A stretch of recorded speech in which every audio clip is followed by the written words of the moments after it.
Good evening, good morrow, and good day, and welcome to another edition of Slice and Dice here with the Manylands campaign. We've been gone for just under 2 weeks because we're now in our new time slot and new day here, Wednesday, 7 p.m, live on Twitch. For those of you who are watching catch-up, just so you know, basically. Now, of course, those of you watching the stream right now can only see me. Of course, I'm not here alone. I am joined, of course, by my cohorts. The players, welcome everybody. Good evening. Hello. Hello. As you can see, what? You said we're your cohorts, therefore we're all your horts. Yes.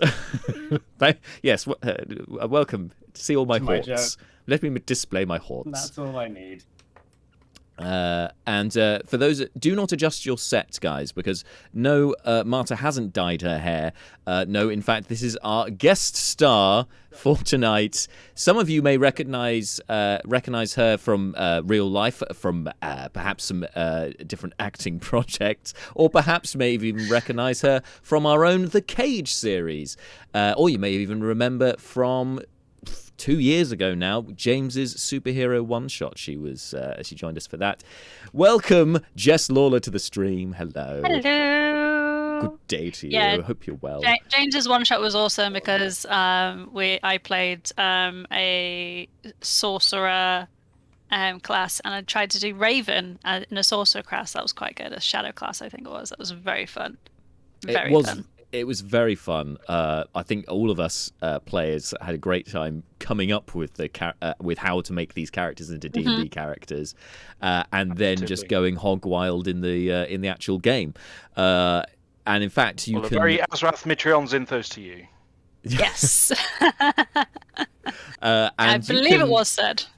I believe it might have been. There was definitely a few of them shoehorned in there for sure. And yes, although it was over a year ago, possibly 2 years ago now, I think, because it was pre-pandemic, so probably 2 years ago at this point.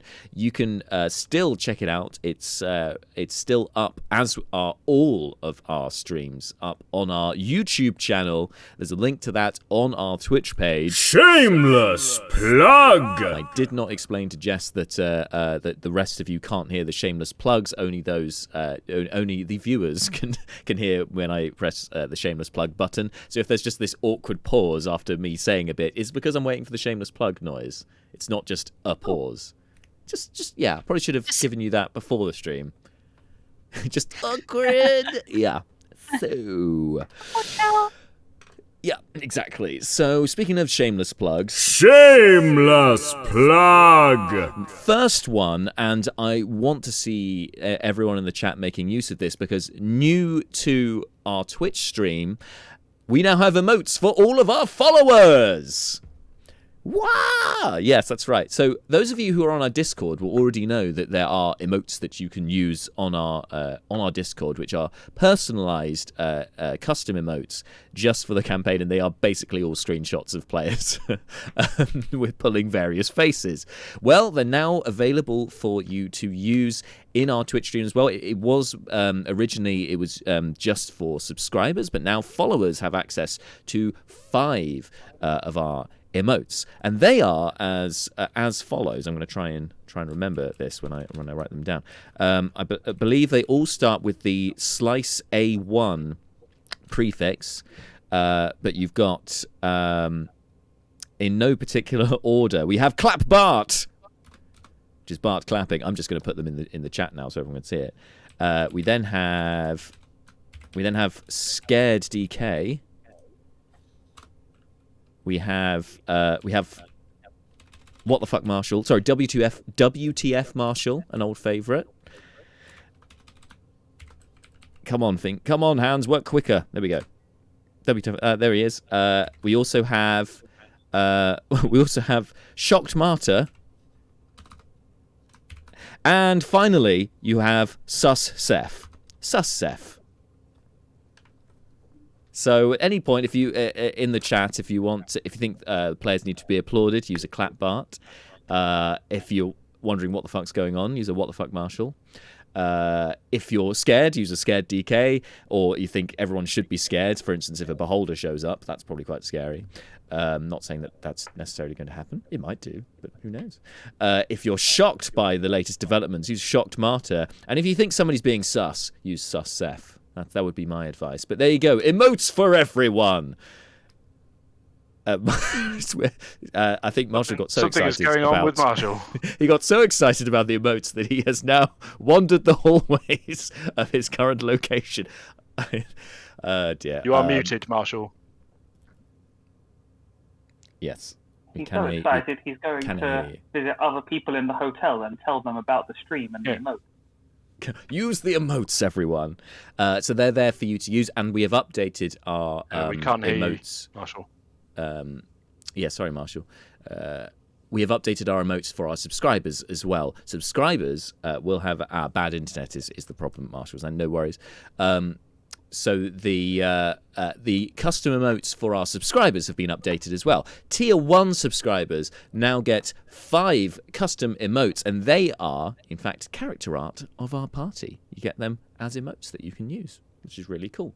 Then our second tier of subscribers get our 6th party member, Brina, get her character art to use as an emote. And then finally, tier 3, the demigod tier, gets the one, the only, the Jack Time emote, which we all know and love. Jess, Jack Time's a big thing in this. It's in my campaign. Last week, it really sort of came into its own. I don't know how familiar you are with Jack Time, but it's a thing. I've killed our guest star already. Yes, I'm going to go ahead and guess that's not a no. I have no idea what you're talking about. Reaction.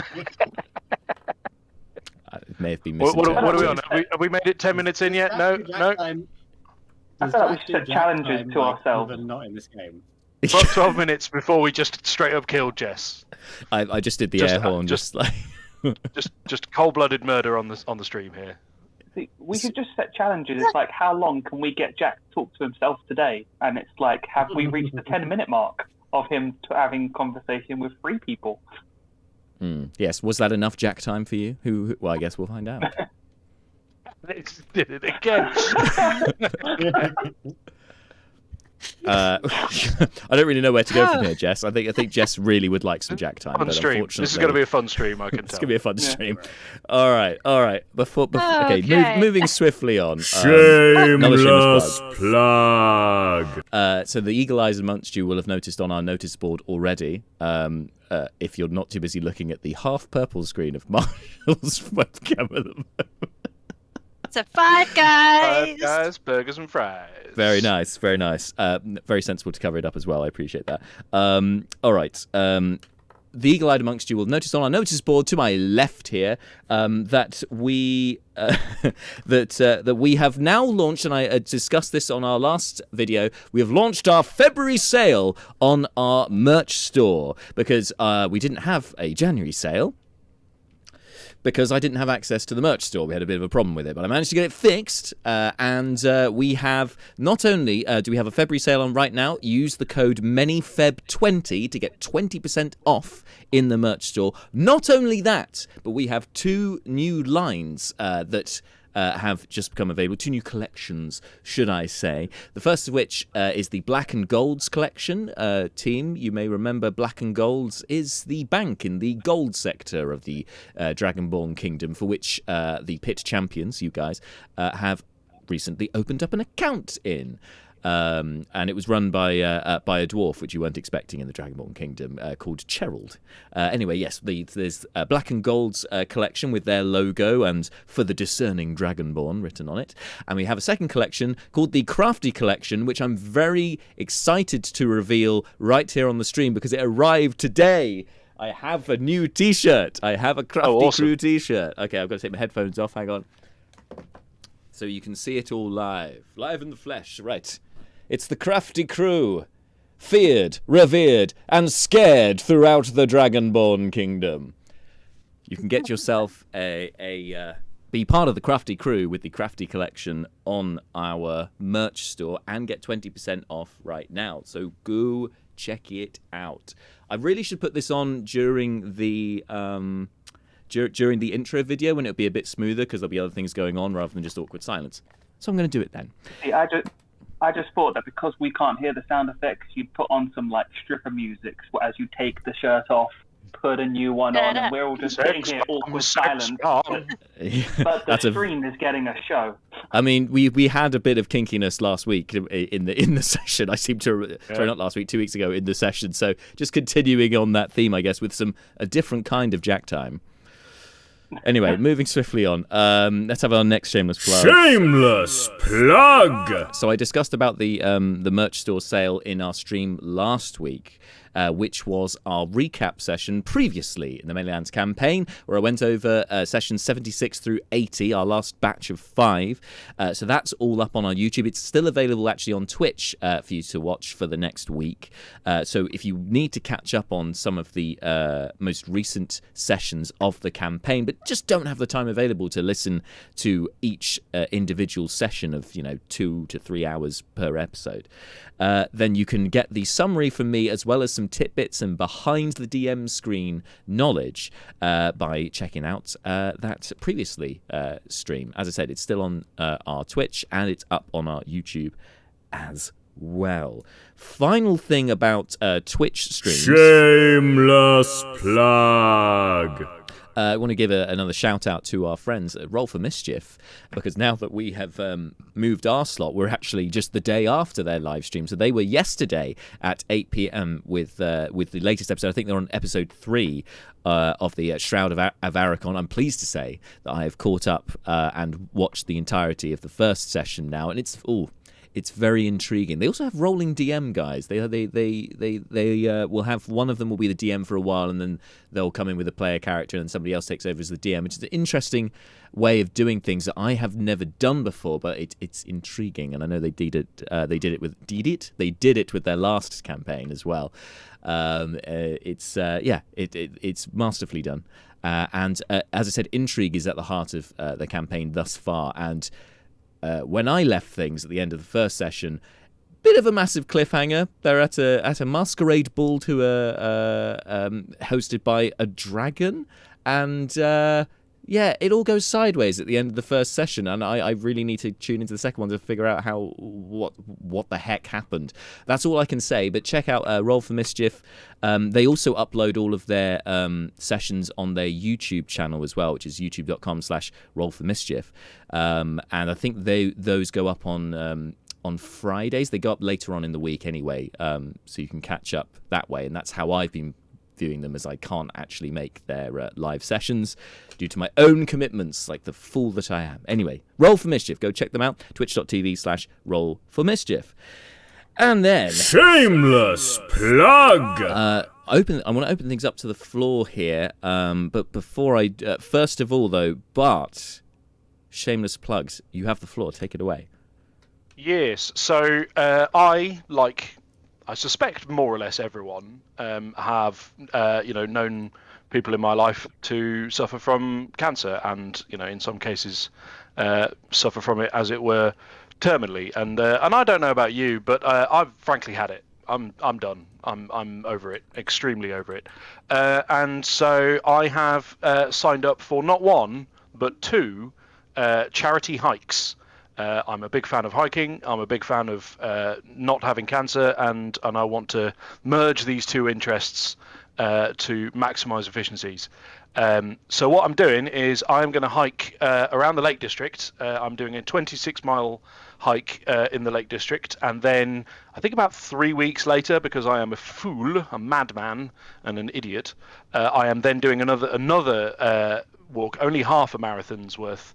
The second time, but still a solid 13 miles in the Yorkshire Dales, which is where my family are from, or some of them are anyway. And I have created a Just Giving page, which Jack has very nobly and kindly and generously incorporated into the Slice and Dice spiel that you will see below. And appreciate that it is trying times for everyone, so don't want anyone to feel under any undue pressure, but if anyone does have any spare cash that they could sling my way, on the Just Giving page for that, then I would be eternally grateful. And I mean, I haven't really given any thoughts to, sort of stretch goalie type of things, but we might be able to explore that. Donate money, get your name shouted out on stream, or have an NPC named after you, or some shenanigans of this kind. These are all options and possibilities, but the main thing is give now, give often. If you can afford it, don't definitely don't give any money that you cannot afford to give. But if you can afford to give some and you're willing, then please do so, and I will be eternally in your debt. Thank you very much. You're quite welcome, and as I said before the stream, like the work that Macmillan does, I've had some experience with them personally. They're a fantastic charity, and they do so much good work. So even aside from the fact that this is also Bart's doing the effort of going to these hikes around I'm sure some beautiful places. You can get some very cinematic shots up there while you're at it if you like. But that aside, like the charity itself do fantastic work. So anything that you can give is going to be appreciated. Also, I believe through the Just Giving page, there's the gift aid option as well. Make sure that's ticked, because then even more money goes to Macmillan. So do it. And thank you for that, Bart. Shameless plug. You can also, Bart, if you like, put the link in the chat. I've got it obviously on the Twitch page, but for the VOD on YouTube later on, it will appear in the chat bar, so everyone will be able to see it. All right. So that aside, over to the rest of you guys. Any shameless plugs before we jump in tonight? No. Okay. Nothing as cool as that. Okay. No problem. Well, without any further ado, shall we jump in with tonight's session? Sound good? All right. Here we go then. We're back in the Manylands campaign here on Slice and Dice.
And we are back.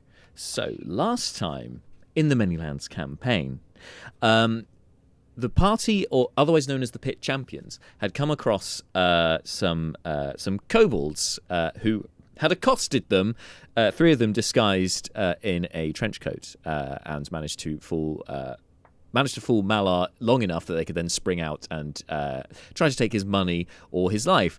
It turns out they failed at any of those things, and so instead a short battle ensued with the various kobolds on the offence, but was soon overwhelmed by our party's antics, and by the end of it, the Pit Champions had 6 kobold captives in their charge, which the onlookers, the general residents in the city, were very pleased about, and again heralded the Pit Champions and applauded them for their efforts.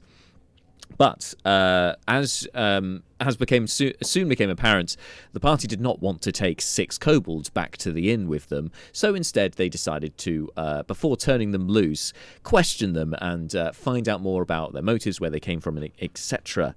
Malar aided this with his use of spells. He cast Tongues on Brucon, as well as casting Zone of Truth, so that the kobolds could be understood by Brucon, who was leading the questioning, shall we say, rather than interrogation, because interrogation is a very loaded term.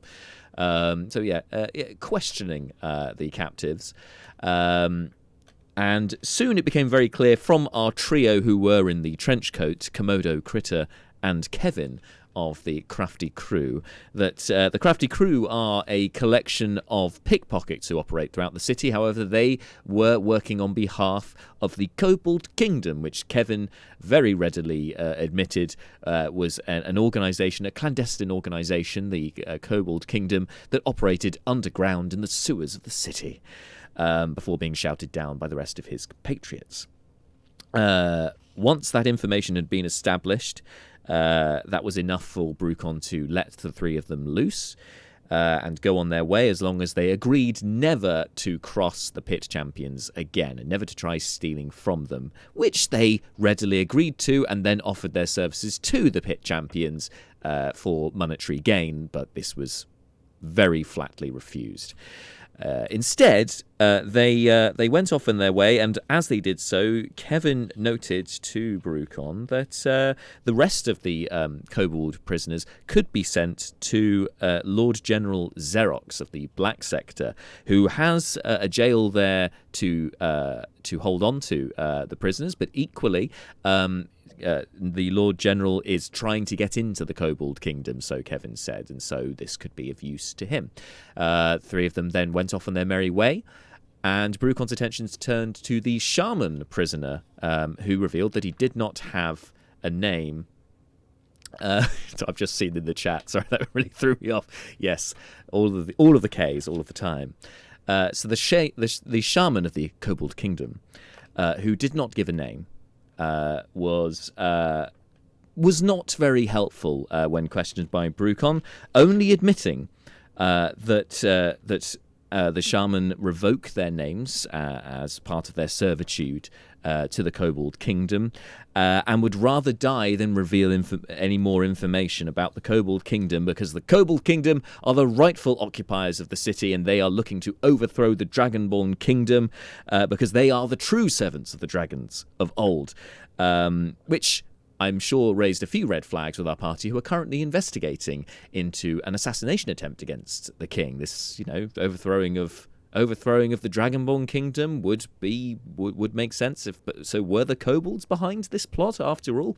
I don't know. Questions have been raised, certainly. Brucon then knocked out said shaman, nicknamed him the Gimp, and took him back to Bronzalurgy. Not actually in that order, but these things did all happen. With the other two prisoners being let loose.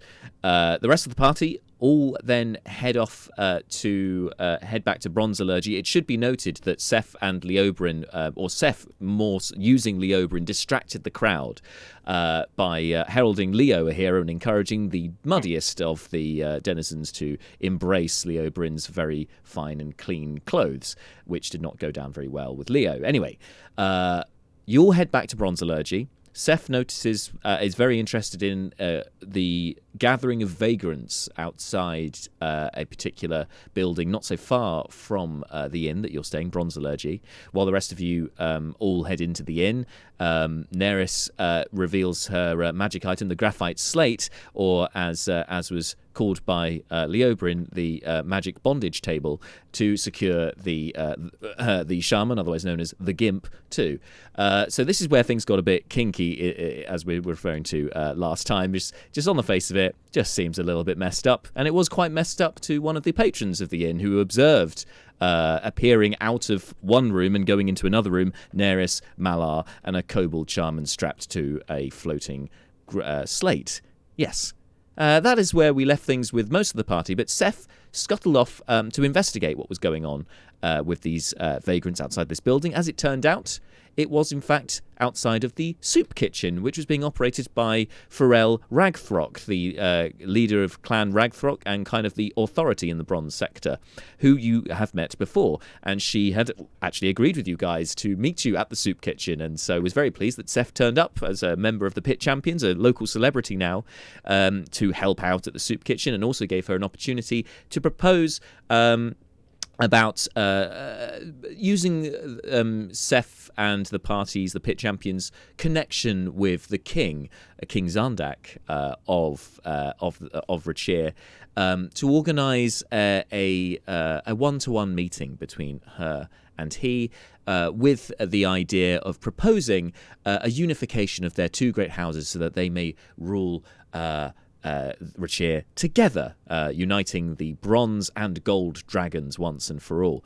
Even though the king's wife,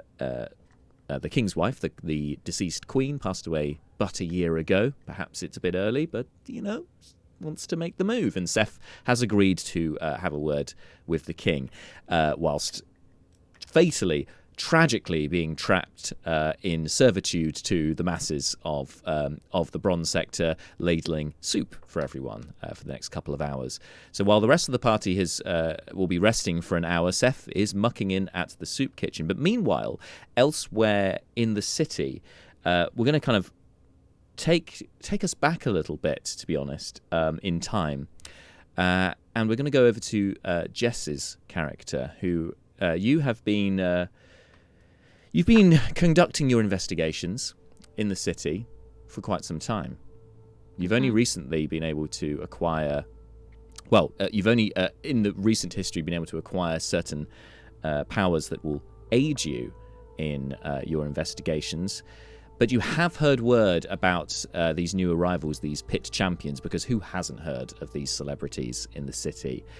And obviously, the connection to the king is of interest to you, and we've discussed this off stream. So the first thing I'd like you to do, Jess, is, well, first of all, is to make an investigation check for me, please. Make an investigation check. Okay. Yay, real dice! Yay! Yay, real dice! Oh, I forgot I have a +5 to that. But it's a 7. No, it's an 8. So 13. I didn't do anyway, yes. So 13. Okay, so with 13, what you know of these Pit Champions, you know that there are no Dragonborn in their ranks. One of them has been described as an elephant man. Another is a dwarf, and the rest are elves. And there's apparently a grey gnome in their company as well. Those are the 6 that you have heard of. You also have heard that they frequented and caused quite a stir in Caladan's casino in the blue sector last night. Apparently one of them got very drunk and threw a lot of chips into the crowd, which caused quite a commotion. They've also apparently have frequented the gold sector. They've been spotted wandering around there. But the bronze sector seems to be the area that they've spent the most time in. And apparently they are staying at an inn in the bronze sector. So it would make sense that if you were to find them, more than likely they're going to be in and around the bronze sector. What would I hate to tell you what to do. I'd like to ask you what would you like to do at this point to continue your investigation? Okay. So she would probably end up going towards the bronze section, which just to check up on these guys for herself. Make sure none of them are dead. That they're not weirdos. Well, yes, that's definitely worth vetting. Yeah, definitely worth checking that out. All right, so if you're going to head into the bronze sector, obviously from where you are based, that will take a little bit of time. But I must ask, what guise will you be taking as you head to the bronze sector? She'll be going as herself, as Docs. As Docs. the Dragonborn. All right. All right, Doc. So I'm going to bring up now your nameplate on the stream for the first time. Yay. There's Docs. Which I need to add, and it should have been a shameless plug, but I also wanted to have the reveal of the art. That is artwork done by Jess herself. That's right. She is quite the artiste as well as all of the other skills that Jess has. She's a very talented person. I'm talking like you're not here, Jess. Sorry about that. She's wonderful, but she does talk a bit much. Anyway, all right. So also Magic the Gathering, introduced me to that. We'll talk about that another time. Anyway. Yeah, I thought Bart would be interested in that. So, so you head into the bronze sector. It's about it's sort of early afternoon at this point, and you are seeking out the party, the pit champions as they're known. Can you make a perception check for me, please?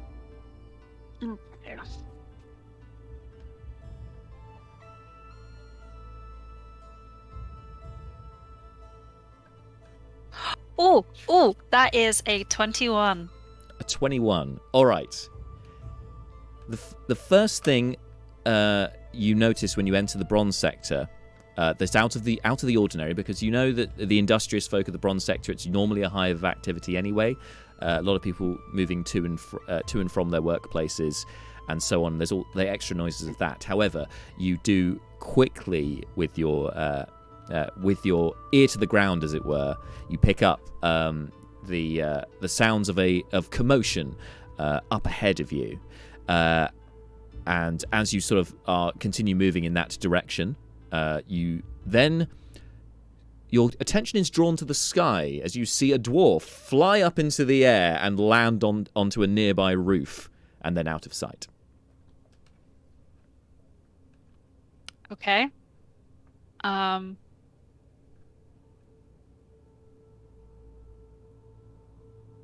Right. There's not a dwarf in the party, is there?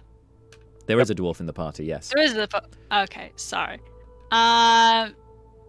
So she'd go down the nearest alleyway and down the side of that building and see if she can listen out for anything that gets said. Sure. I would like you to make a stealth check as you sneak down the alleyway. Remember, you have advantage on this because of your cloak. Yes. For those watching live on Twitch, you can check out Docs' stats and all via our D&D Beyond extension. 17. 17. All right, with the 17.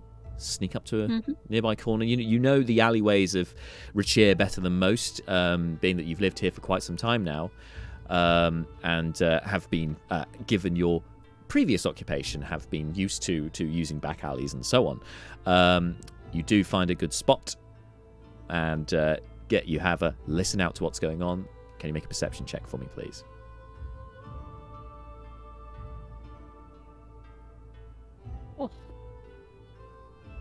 That is another 21. 21. All right. Do you hear this commotion? This sounds like a lot of fighting going on the roof.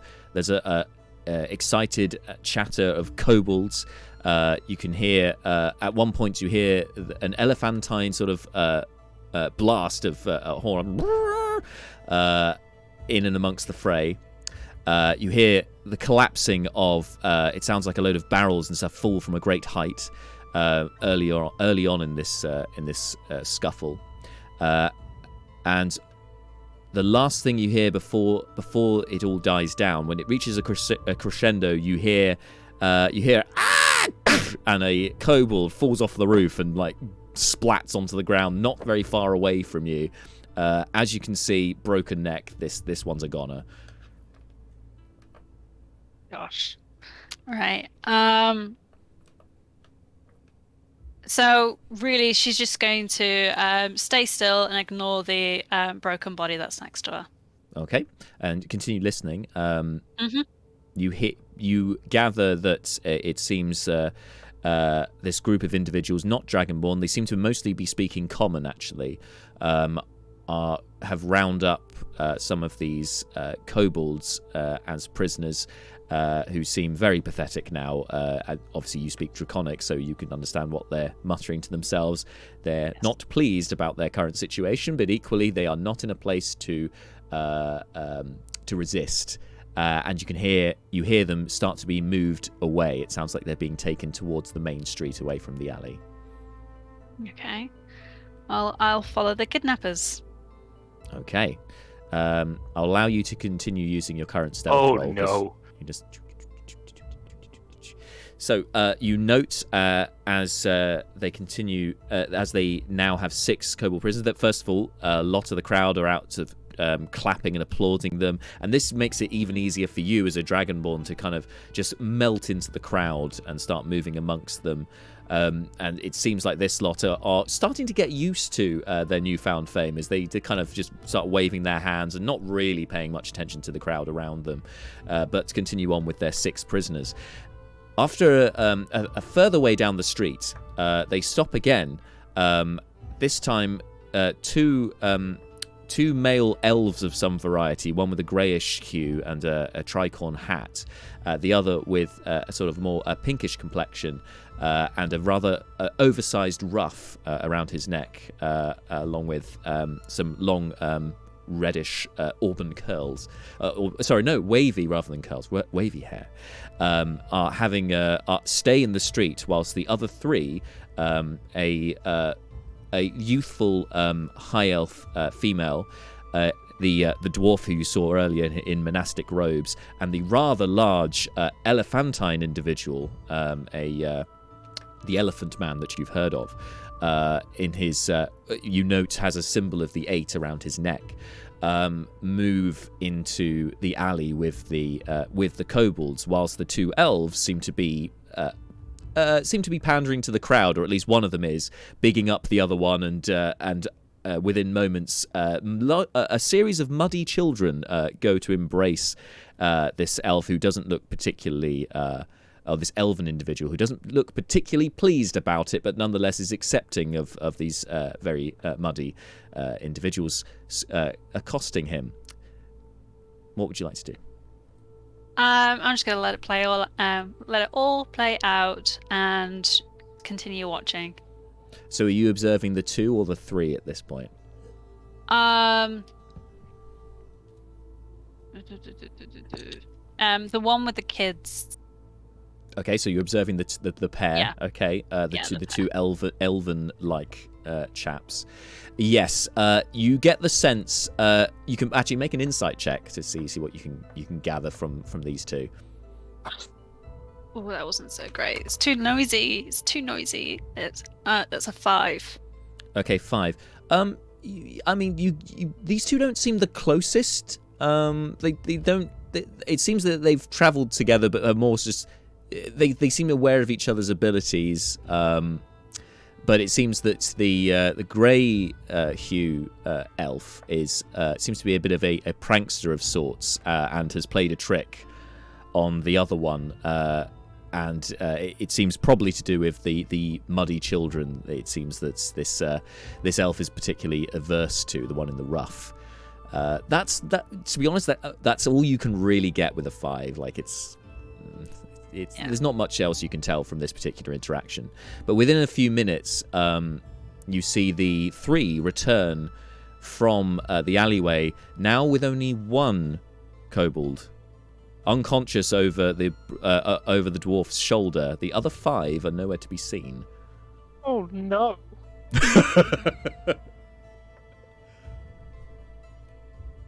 Alright, well, I'm gonna have to start making my way over to the alleyway, find out what happened to the other lot of kobolds. All right. Are you doing this while the 5 are still there in the street? Or are you going to wait till they move off before having a look? I'm not going to go into the alleyway, but I'm going to stay still immersed with people, so as close as I can get within the crowd. Oh, so you're going to look out for... Okay, so can you make a perception check, please? It's good that you clarified that, because that will affect the DC. That is an 11. All right. From here, you cannot see any kobolds in that alley. No sign. Oh, and hello to Pavel in the chat. Thanks for joining us.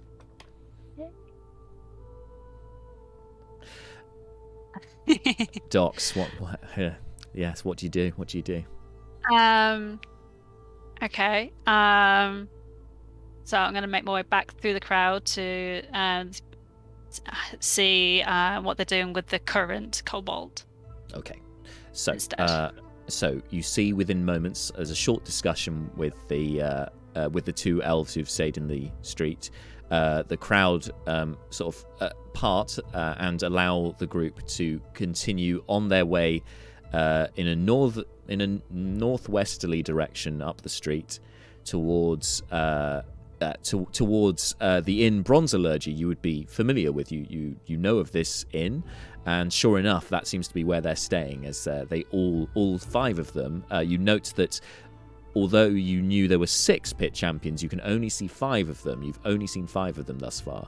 Anyway, they are all head into the inn with the kobold over the shoulder. Fab. I'm gonna go in without. I'm not even gonna sneak in. I'm just gonna go straight in and go straight to the bar and just enjoy a drink. A rather surly barman greets you as you go in, arms folded in Draconic.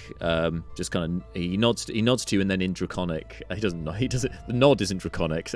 I mean, maybe it is a Draconic custom. Is rather than shaking hands, have an just actual nod. The nod might be different. It might be a different thing. That means It might be that rather than shaking of hands. In fact, yeah, you know what? Yes, this is now canon. Okay, so rather than shaking hands, formal sort of. There are degrees of formality of greeting, but the general greeting from one dragonborn to another is either nodding down if it's somebody you don't know, or nodding up if it's somebody you do know if you're familiar with. A bit of a, So he nods down, doesn't appear to know you. What can I get for you? In Draconic. You could get me some ale? Sure. No fireball today? Not for me. No, it doesn't quite work well with my throat. He's just kind of just stops for a moment, looks you up and down. Okay. Blue. Pours you an ale, slides it across the bar. It's is 1 jade dragon. Of all the things, I forgot to tell you that the currency is different in yes. In Richie. I'm just like, yes. I'm so sorry. 1 jade dragon is equivalent to I believe it's 2 silver pieces. Okay, that's no more. That was no words. Sure. You can have that. That's fine. Sorry, it was a brass dragon, not a jade dragon. I'm confusing myself. Brass dragon. Yeah, two silver pieces done. Let's moving on because moving on. So you order your ale. You observe when you entered the bar, because you entered not far behind the 5, that they immediately went upstairs with their kobold in tow. Okay, so I'm just gonna stay with the barman and go like, "Did you watch the match?" Oh, you've Blood Bowl. No, I haven't watched. Haven't watched recently though. I heard that what they call it, Galadan's Commandos, still top of the league. They are undefeated so far. But somebody will show them one day, I'm sure. Currently, he's not he's not one that can be defeated easily. No, well, that's what happens when you're the richest dragonborn in the kingdom. You can afford the best players, It's how it works. Yeah. There is one other patron in the bar who's kind of nodding along with you, and then just says to the barman, "Just going to go to my room if for a moment, if that's okay." Sure, go ahead. And he goes on upstairs. A moment later, after he goes up the stairs, you hear a crash as his tankard drops to the floor upstairs. can hear that you can hear a couple of other voices up there as well. And you see the grey skinned elf come down the stairs, pushing past this dragonborn, saying something in common to him about that it's you hear him say in common, "You kids have fun," before coming down the stairs, and immediately makes a beeline out of the bar and goes straight out of the door. Okay.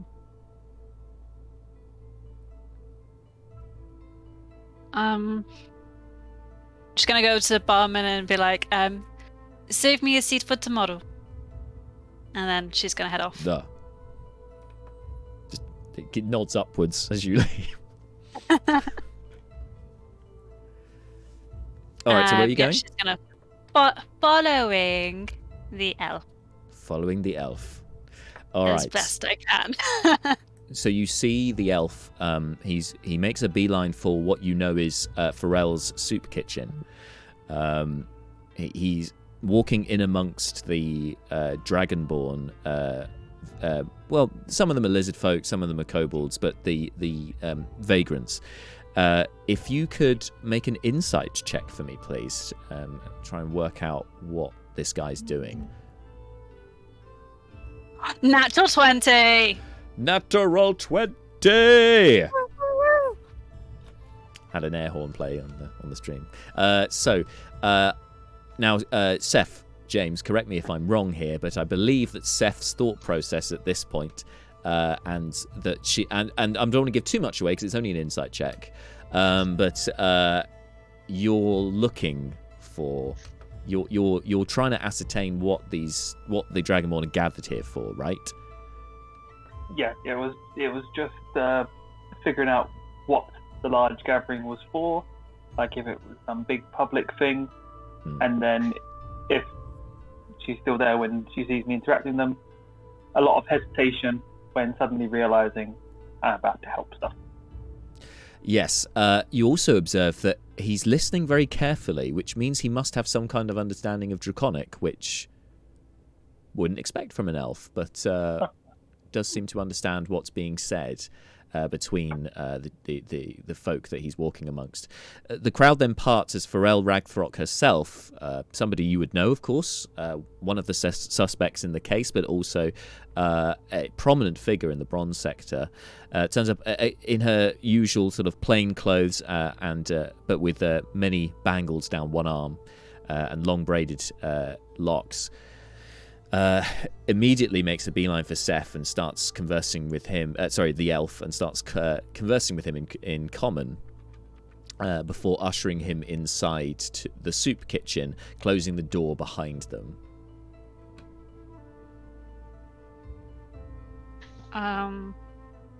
You gather, you would have overheard the conversation, so you gather that Pharrell believes the elf is there to represent the pit champions, to volunteer at the soup kitchen for today, for the next few hours.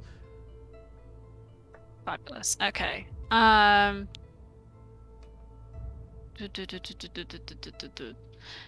Alrighty. So she would then leave the soup kitchen, because you're in a charity place.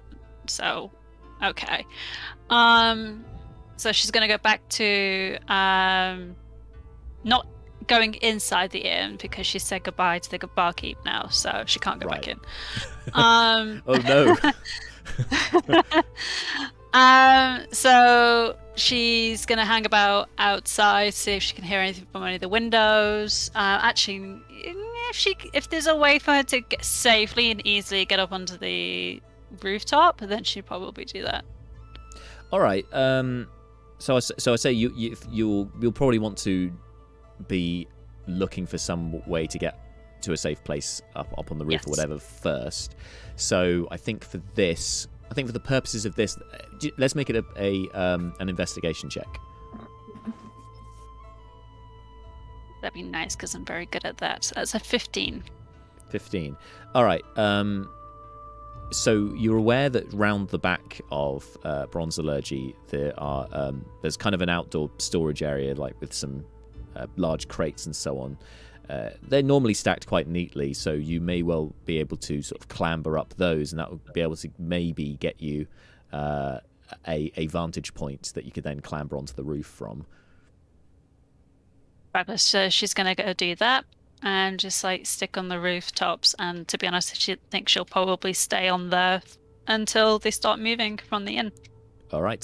So because it's still daylight and it's in the afternoon, it's more sort of mid to late afternoon at this point. Can you make a stealth check as you climb up onto the roof? 18. 18. Okay, you're very stealthy. I do need you to make an athletics check though as well as you climb up. To be fair. 21. 21. Okay, so you nimbly clamber up the crates. They all seem to cope with your weight, although to be fair, for a dragonborn, you're pretty light on your feet. Yes, I am. And clamber up onto the roof without making much of a noise whatsoever. There's not so much you can hear up here. You heard a bit of discussion at one point, and when you listen carefully, just after the conversation dies down, you can hear. It sounds like a humming sound, like a or a wimbleway, a wimbleway. It's kind of similar to that. But other than that, it seems relatively quiet. As far as you can tell, the rest of these individuals are still inside the building, and that is your vantage point. That's where you'll be for now. So now we're going to pick up with everyone else. So an hour, you have your short rest, guys. Your hour goes by. What are you doing once you finish? So this is everyone except Seth at this point, who is still in the inn. So yes, what's the plan once you finish your short rest? So from memory, there were two sort of key things we were talking about. One was that Seth has a rendezvous with the Moonrunners tonight that he's arranged, I believe. That's right. But that is quite a bit later today. The other thing we were talking about, and the other reason for taking a short rest, was so Brucon could attune his shiny new Comrock, and use it to drop "No celebrities were harmed." Definitely doesn't bear any resemblance to anyone portrayed by famous former SNL alumni Jip Gibraltar, and see if he's got a sort of CIA extraordinary rendition style black site that the kobold could be stored in. In particular, because we don't trust the royal. We don't know who we can trust on the official tally, but we've been assured that Jib is. I believe the phrase used was "my best officer." Yeah, he's on the level. Yeah. Okay, but yes, I think he did say he's one of his best unless other people have detectives, other things they want to throw in to the discussion first, contacting Jip seems to be top of the order. I mean, Malar's got this spell he could fire off that might be useful. Do it as a ritual, takes 10 minutes. Which spell is that, sorry? Divination.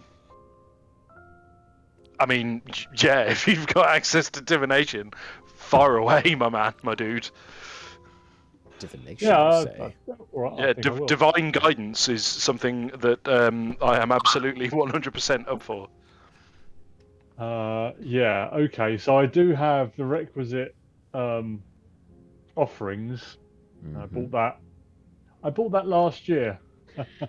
Been planning this for a while. Yeah. Well, we've only had two sessions this year, so I suppose that's fair.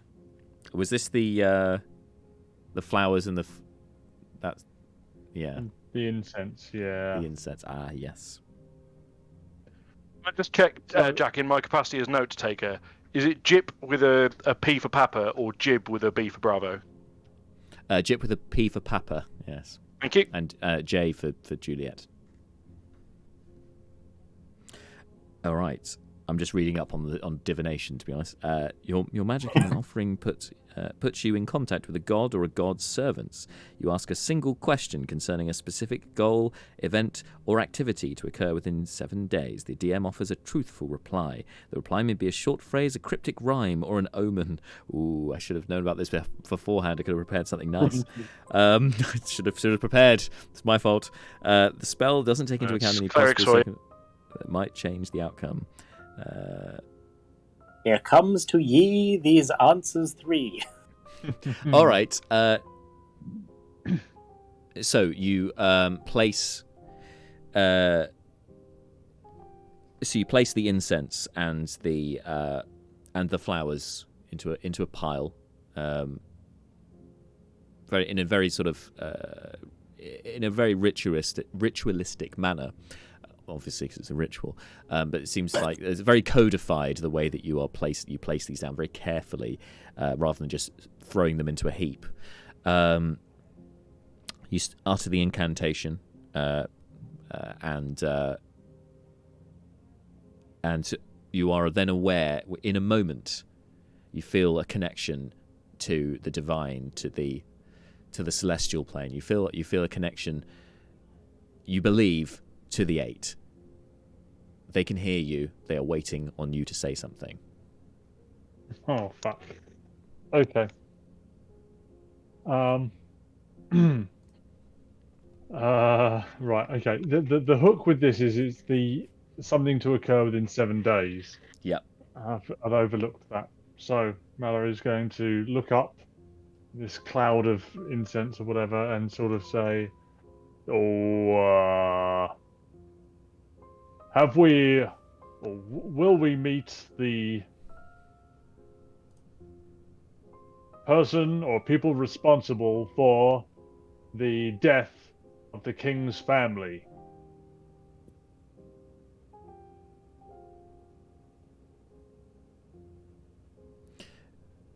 A moment passes, and you feel almost you can hear hushed whispers for a moment, as if they're discussing between them, before one voice clears their throat and speaks out to you directly. A voice that you would not recognize. He says, "All right, it's about time we've had a chat, innit? So, yeah, basically, yes, of course you're going to meet within 7 days. You'll pit champions. You'll be fine. Yes, but, just be careful who you trust in that, but they'll be around here somewhere, I'm sure. Can keep going with your investigation, you sort of find them. Tira." Oh, that was a lot less useful than I anticipated, but at least I know we're on the right path. Very well. So divine sanction for the kidnapping and possible torture. Then that's very encouraging. You then see the items that you had placed for the ritual start to burn with a radiant, bright fire, and as they start being consumed by this fire, you then hear another clearing of the throat, and the voice once again speaks up. I should say, to be fair, you may have already met them, but you might not know that yet. That's the thing. So just keep an eye out. There's only certain people you can trust, but you're on the right lines. As far as I can see, your list has them on it. Do I know? I feel like while this is happening, Brucon is sat in the corner munching on some popcorn or something. Just kind of like, this is fascinating, and just hop. I like to think that as the incense and the flowers burn, actually the smoke becomes sort of an effigy of whoever this might of the be. 8. Who is this? Yeah, who might this be? This would be, unfortunately, you wouldn't. You get, okay. Do you know what? Make a religion check for me, or history, either one for this. Religion or history? That's going to be 16. All right. Well, you were asking for a truthful response. You would imagine it would be the god of truth that would be the one to speak up to you, rather than your deity, Festia of the Eight. But Ominak, nevertheless, is one of the Eight, and of course you do remember that this was the deity which your blue tiefling companion, Fleeting Look, was sort of a champion of, and claimed he could speak to him, and it did seem in a rather informal manner. In fact, he referred to being called Keith rather than Ominak. Okay, okay, that's fine. Malar will get up and sort of say, we may have already met the assassins, so he starts to try and count people on his fingers and very quickly runs out. Yes, okay, but perhaps we should revisit some of the people we've met in the last few days. I mean, we were in and out of the king's chambers on a pretty regular basis for a while there.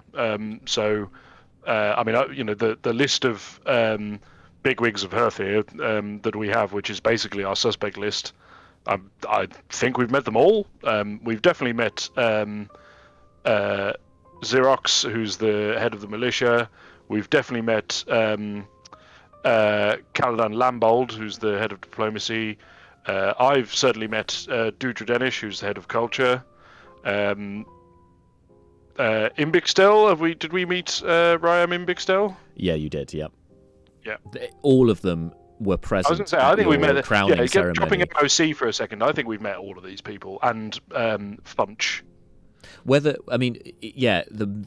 You have certainly been in the presence of all of these people on the list. Yeah. Met doesn't necessarily mean you've had a conversation with them, but yeah, not been introduced to, but we have definitely interacted with Dudra Denish, Caladan Lambold, Nither Xerox. No, I don't think we've interacted with Nither Xerox. Xerox you haven't interacted No. with. He was Oryx present, Dune? but you haven't spoken to him. Oryxton, again, you haven't spoken to him, but you have No. met him in passing. Right. Okay. They were all present at your crowning as pit champions. I guess just to cap this off, Malar will sort of look at Brucon and sort of say, well, Mr. Brucon, that was not as useful as I'd hoped, but, going forwards, I will certainly have Zone of Truth prepared. However, for the duration of the day, I will only be able to use it once today. I will have more uses of it tomorrow, if we decide to pursue these people. Not to worry, my good deacon. In that case, let's hold on to it for our clandestine meeting tonight. But in the meantime, if there's no objection, I'm going to see what we can do about keeping our short, scaly friend that we've just made under wraps. And Brucon's going to put the comrock into his ear, tap it, and then kind of experiment, do a little throat clear. Paging Officer Gibraltar, paging Officer Gibraltar. Okay, and I'm going to cut away from that. We'll come back to that. But Docs. Oh, hey! Great timing.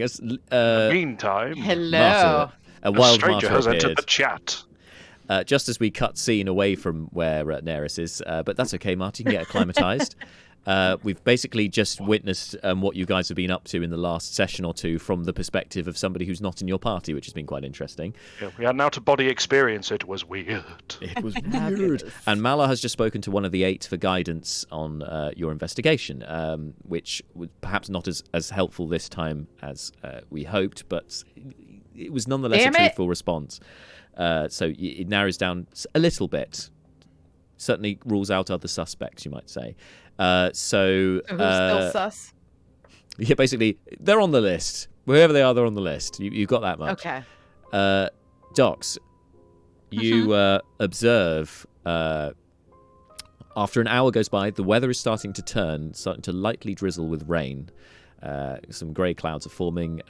The light is starting to fade as well, as we're getting to sort of 4 p.m. at this point, and we're sort of getting towards winter, so daylight's a bit shorter now. But you see these some smoke, just a small amount of smoke, just appear out of one of the out of one of the windows, and just you kind of see it billow up past the roof. And along with hearing some kind of some muttering of some kind of incantation you could barely hear, but with your passive, I'd say it's enough because he wasn't trying to be quiet. From one of these individuals. Fools. Are you happy to are you going to stay in your position right now, or are you going to investigate further? Hello, Key in the chat. Sorry, go ahead. Because I'm on the adjacent building, aren't I? No, you're on top of the building. You're on top of the pub, okay. yeah. Oh yeah, sorry. For some reason I thought I was on the one next to it. I mean, if you would have preferred to be on the one next to it, that would be possible. But yeah, no, it's fine. No, because then I'm in an potential eye line, so I'll just stay where I am because any movement is a risk. It is. It is a risk that would deserve a dice roll. But as you're staying, fine. Stay where I am. Just keep a keen ear out. Observing what's going on. And yeah, keeping her magic close. Okay. So Brucon, you paging Officer Gibraltar. Yes. Oh, hey there. You must be one the one of the pit champions. Yeah. So how can I everything all right? How can I help? Yes, astutely deduced, my good man. Yes, I am one of the pit, as you put it, champions. Slightly delicate question, but let's say hypothetically that in the course of your duties you found yourself needing to sit on a miscreant, metaphorically speaking, for a little while without too much paperwork being generated or other people getting involved. Would you have a place to stow such a miscreant? Oh, you got you got a suspect all locked up already. You guys are so cool. Yeah, sure, we can do that. I have in what I believe are the words of your profession, a perp that I need to sweat. I see you know our lingo. That's handy. Sure. So, sure. Well, we can hold at least a couple in the office that we met at before. But I'd say if you're looking for something a bit more undercover, well, you'd have to rendezvous at one of the safe houses. We have one in each of the sectors. What is this perp that you have?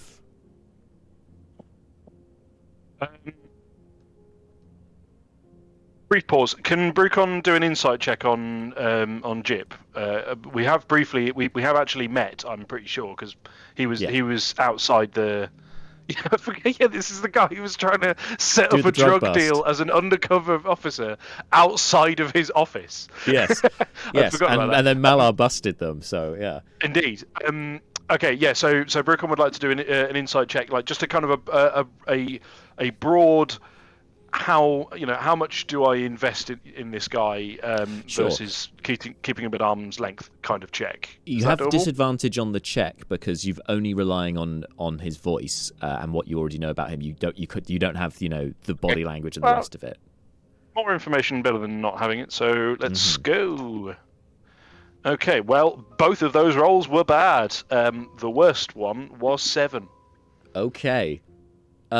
Sorry, your question was how reliable is this guy, basically? Yeah, but basically, like, did he?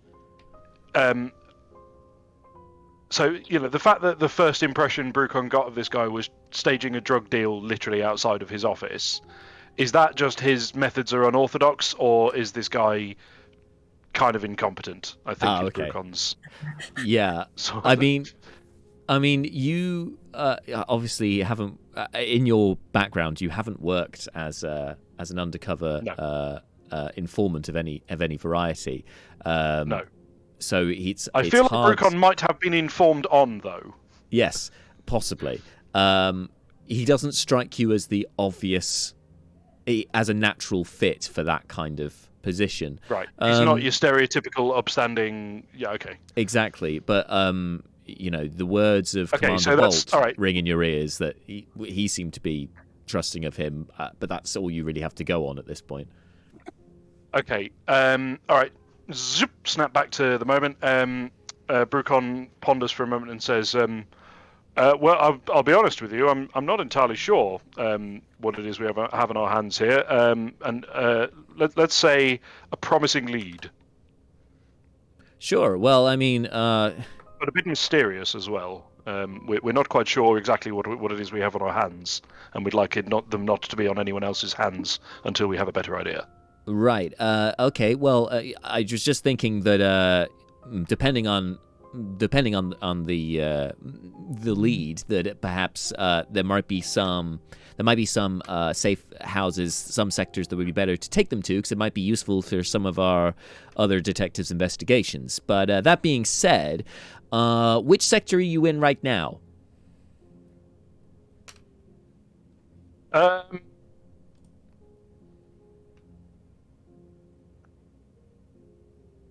Hang on, sorry, again, apologies for this, but I'm just going to quickly pull up that map.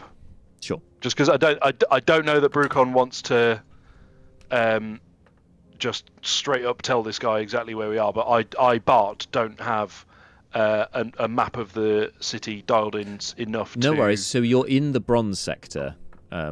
Yeah, no, I knew that. It's how the bronze sector is laid out, like which other sectors are nearby the bronze sector is. Oh, okay. What I'm sure. You've got the gold sector to the south/southeast, and then you've got the black sector to the northeast of you. I believe that's all of them. Yeah. So we're kind of reasonably central in Herthir.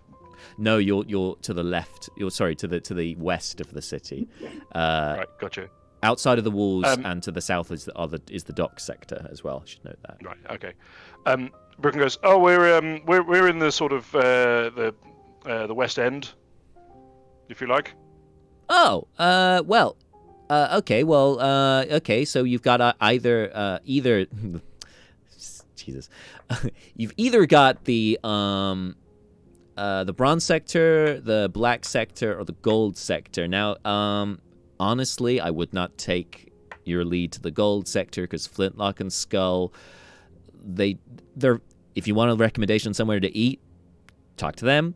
Otherwise, just Flintlock's disgusting. Yes. You don't want to talk to him. Anyway, a bronze sector is good. I mean, you've got Detective Day, Detective Ruxley Day. She's great. We've been dating for a while. She's cool. Really good on really into the paperwork side of things. Not really in the field so much, but she's great.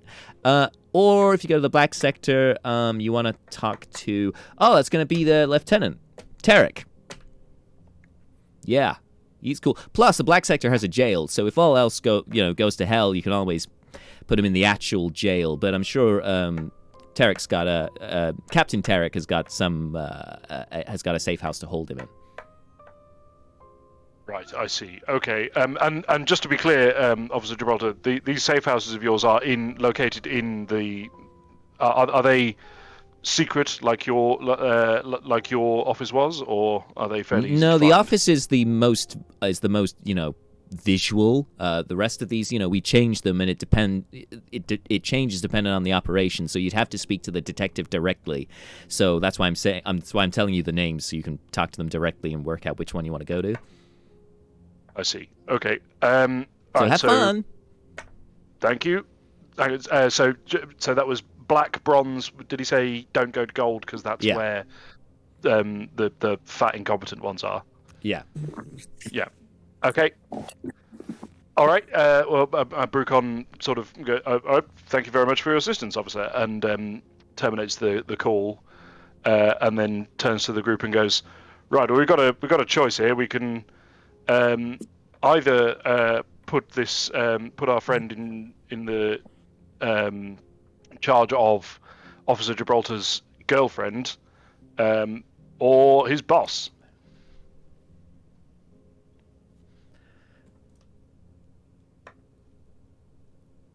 Sorry, Any can you run thoughts? both of those both of those by me again?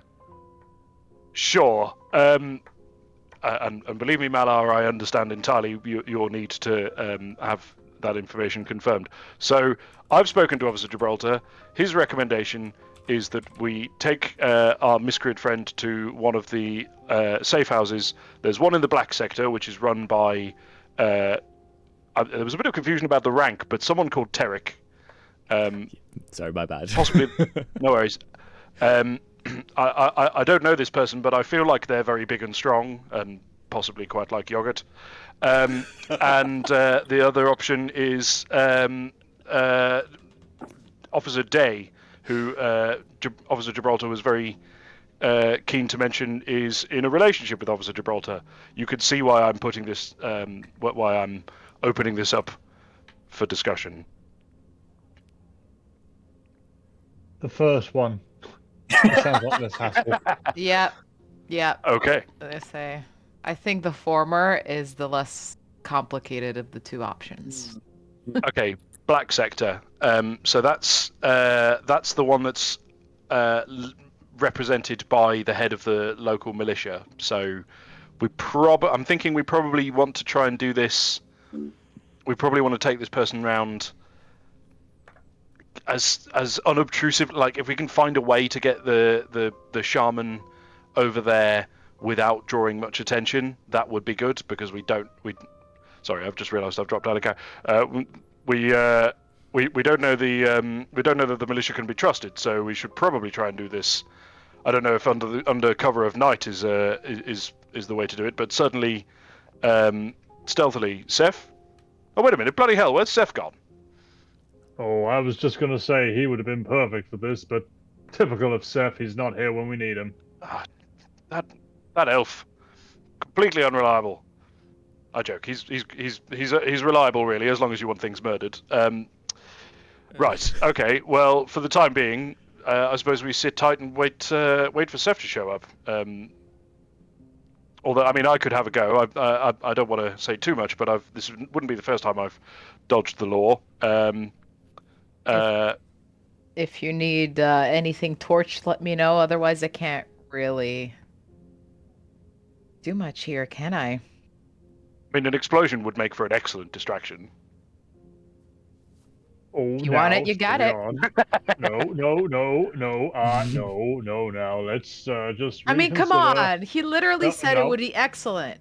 It would be excellent. Well, it's academically speaking, Mr. Brucon has a point, but the practicalities of the situation are that somebody would be hurt, and best case scenario, somebody's insurance premium goes up.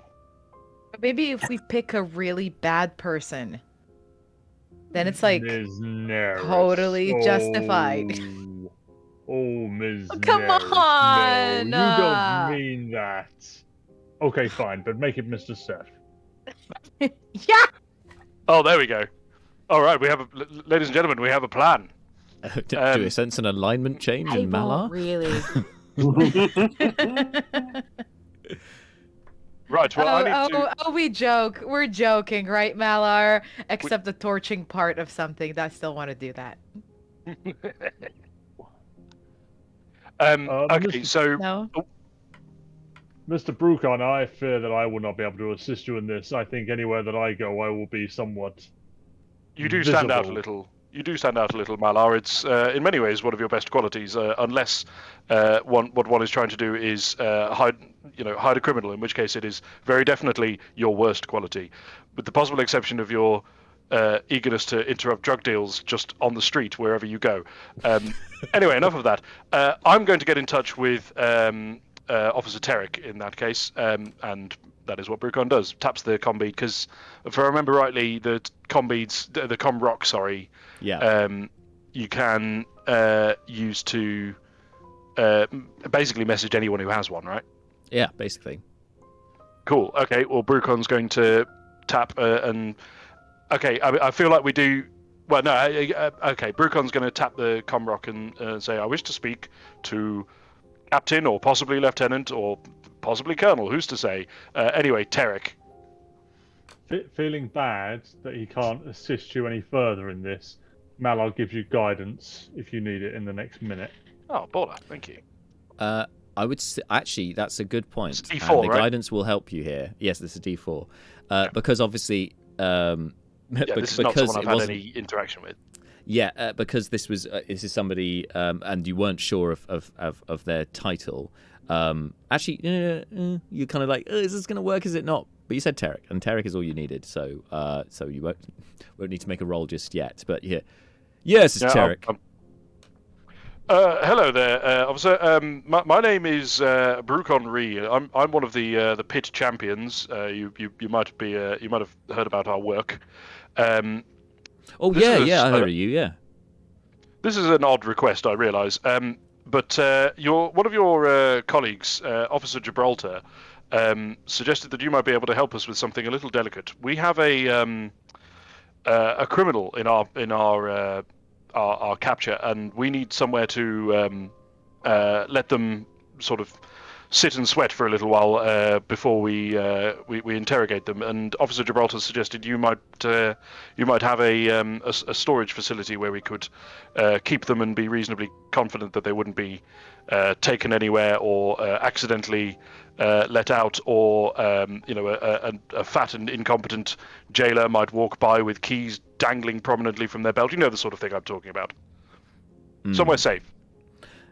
Like a delicate, house. A safe delicate house, isn't really Tarek's strong point, but sure, Tarek can arrange a place for you. If you take your prisoner to the jail in the black sector, Tarek will meet you there. Okay, Brucon will do that. Thank you, Tarek. Me. Yeah. Wait, no, No worries. I've lost track. Sure, Anyway, sure. see you later. Sure thing. Woo. Okay, and Brucon, we're just going to get... No, we're not going to get sued, but anyway, let's... Okay, so Brucon's going to terminate the call, and we need to try and figure out what's the best way to not draw huge amounts of attention to us as we cart an unconscious elderly kobold around the place. We do still have... Was it an hour limit on the graphite slate? Well, no, it's I believe it's I can't remember. I think it's until you dispel it or push it away. Marty, you'll have to verify because you've got the item without me looking on your page. Because it's not a spell. Alternatively, it's an item. I can check as well. Right. So let's have a look, because we could do we could throw a tablecloth over this dude and just carry him through the streets. It's true. No, there isn't a time limit. Yeah, there we go. Graphite slate. Such a race. Yeah. Son, okay. Well, I mean, let's throw some. Let's grab a sheet or something, throw it over this guy, and then carry them. Pretend we're carrying a table or something. Yeah, I mean the risk is that there'll be some dramatic chase going on, and someone will have to like parkour underneath. But I mean that sounds like fun. Sounds like something Brucon would do. It really does. Yeah. Okay. So shall we have a punt on that? And except what do we do about Seth is the other question. That's always the question. Tend to be remain here, Mr. Brucon. I can send him in your direction if he should return. Perfect. So just to double check, Seth's the only. Obviously, Dox is off an unknown at this point. Yeah. Surveilling, but of us, Seth is the only one not present, right? Everyone else was. Yes. And obviously Brina as well, but yes. Out of the five of you, Seth's the only one missing. Okay. All right. So Brucon turns to Leo and Neris and says, "Well, all right. Shall we do this then? Let's head on over to the black sector." Yes. Yeah. Did we decide on a way of concealing our captive? I mean, I was suggesting we just throw a sheet over them and just carry them. You know, they're on this big slate thing. We can just make it look like we're carrying some large flat, item. Yes. We're moving house. Yes. Or helping someone else move house. 100% foolproof plan. Definitely foolproof plan. I'd like Neris. Could you make an Arcana check for me, please? Why, yes, I could. Or Arcana? Arcana? No, I can't do that. Arcana. Oh, Arcana, darling. No, I can't say it. Arcana. 20 plus 5, so 25. Natural 20, 25. Okay. Love it. All right, so Neris, you having spent some time with the slate, you're aware of how it works, and you're aware that if these two stooges want to make it look like they're carrying the thing, you need to be walking exactly 20 feet in front of the slate, because it will follow you at 20 feet, and you can't be the one carrying it, or it won't move. Yeah. Well, I shall relay that to the team. I mean, Tensor's flying disc is a thing. We just, it's that. Well, you just pretend you're holding it. Oh no, I mean, there is literally like a common spell that has a levitating disc that follows you around. It's that. I don't know how the citizens would respond to that, but to not be conspicuous, I still think we should go with the carrying plan. Sure. Well, at the very least, let's not just have let's cover this guy. This poor chap. We'll cover it, and we'll walk with it. But Also, we need to make sure they stay quiet. Oh, I'm pretty sure we gagged them. I'm pretty sure we gagged them. Hence the graphite slate, as you know, Neris, it does actually cover the mouth as well to stop spellcasters casting spells. Right. So we definitely shut them up. Okay, never mind. Yeah. I just mean we don't need to fake carrying a big stone slab. Yes. Unless. Right. Yes. No, that's a good point. It's fair. And this place doesn't seem to be inherently, opposed to magic, so that's fine. But I will, Brucon will keep step with the slate just to, warn people off, who are a bit inquisitive. Because if there's like a 20-foot gap, then But yeah, okay, cool. Well, let's do that then. It's the same as don't leave your purse just hanging loosely unattended. Yeah.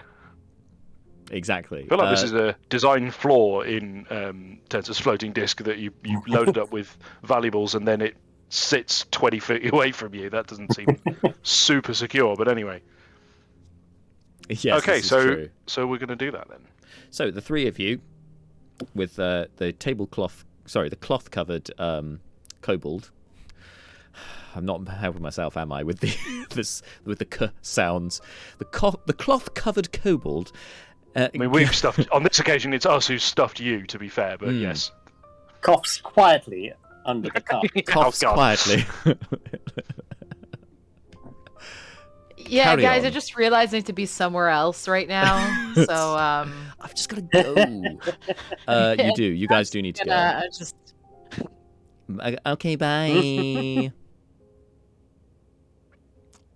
Lots of red today, Marta. Appreciate that. I like the Neris theme tonight. Yeah. So we appreciate that. But before we move on, just out of character, I think appreciation needs to be given in terms of dress code to the one and only DK Malar wearing his Malar hoodie. I've just noticed, which is from the merch store. With it, it's amazing. Anyway, the three of you, Leobrin, Brucon, and Neris. Neris first, leading down the stairs into the bar. You see that there's a couple more patrons than there were when you went up there. It's still relatively quiet at this time. It seems there's still some at work. This is maybe 4:30 right now, so you're getting the first of the first of the early finishers from work coming in. Neris, you coming down. People acknowledge you. They notice. It's one of the pit champions. Like that's cool. And then see this floating. Well, as far as they can tell, because of the size of the cloth, a floating cloth coming down with something under it coming down the stairs, followed by Leobrin and Brucon. It's a ghost, which they pay a lot more attention to than they do to you, Neris. I'm afraid to say. I'm just gonna be smoldering and walk sashaying through as I do with some air of self-importance. As you speak Draconic, I'm the pit champion. You would hear some of the mutterings at the bar. You see one of the patrons at the bar turn back to the barman, the surly dragonborn in his leather apron, and go, "Is this normal? What is this?" And you just see the surly barman not moving, arms folded, just goes, "Don't ask." I hear that. Yeah. Brucon calls out, "Good advice. You should take it." Neris just shoots him. I'm afraid, Brucon, you don't have glance. tongues anymore, so you wouldn't be able to understand. No, okay, fair enough. Neris shoots him a glance, and I'd like to do an intimidation check. Against the barman or against the patron? The patron. Patron, sure. Questioning Intimidation. Intimidation. In questioning my motives. Yeah, you're not evil at all. Go. Yes. Questioning me. I love that I have +6 intimidation. That's 17. 17. So as we know, questioning things is evil and should nobody should question anything ever. That's totally how society should work. That is unacceptable and rude. Okay. With a 17, especially not a pit champion. You see the flicker of the orange flame in your red eyes is caught by this patron. They immediately turn back to their drink and just neck it and refuse to look back in your direction. Here is a good tactic to keep people quiet. Okay, well, at least one of them anyway. There are still a few people gawping and whispering and looking over in the direction. Are you continuing to head out of the inn? Yes. Okay. You head on out. I'm assuming Brucon and Leo follow. And when I think you said when you can, you wanted to sort of go either side of, as in walking in line with the disc, didn't you? Cool. You can do that when you get outside. There's more room. Docs, you can see 3 of the individuals you were following earlier. The young female elf in the lead. So sketchy. Walking in almost in a. She seems to be walking in with a sort of almost a rhythm to her gait. It doesn't seem to be a natural walking speed. It seems slightly slower and more deliberate. Walking almost procession-like, conspicuously 20 feet away from a floating tablecloth flanked by the dwarf and the elven chap in the ruff. So they're walking to a funeral. It's almost like a funeral march, yes. Brucon suddenly calls out, "Bring out your dead!" You also see a few of the residents who are in the street also sort of taking notice of this. Don't forget that my outfit is smoldering as I walk, so there's... Yes, thank you, I forgot that. Neris's... the elf's outfit appears to be like it's on fire, but there are no flames visible, but smoke is wafting from it in a sort of a 2 feet radius. Right. Well, Dox is beginning to think that these people are way too much. They're just way too much. Subtlety, not their strong point here. No. But what she is gonna do, because she knows this place so well, she's just going to go through all the back ways and get to Tarek first, since they're taking their time. And you have been eavesdropping, so you are aware of where they're going. Fair enough. Seth. And he's a friend, so... That's true. Tarek and Dox, get on. That's fine. Seth, you're still in the soup kitchen at this point, but it's only across the street from the inn. Could you... and you were keeping an eye out, I seem to recall, while you're doing your charity work. Would you like to make a perception check, please? Yep. Ooh, that's not good. The 5 on the dice, and my perception is +3, 8. 8. you don't notice anything initially at this point in time, but after a few minutes, you see the numbers of folk coming into the soup kitchen is dwindling. It seems that we're getting towards the sort of end of the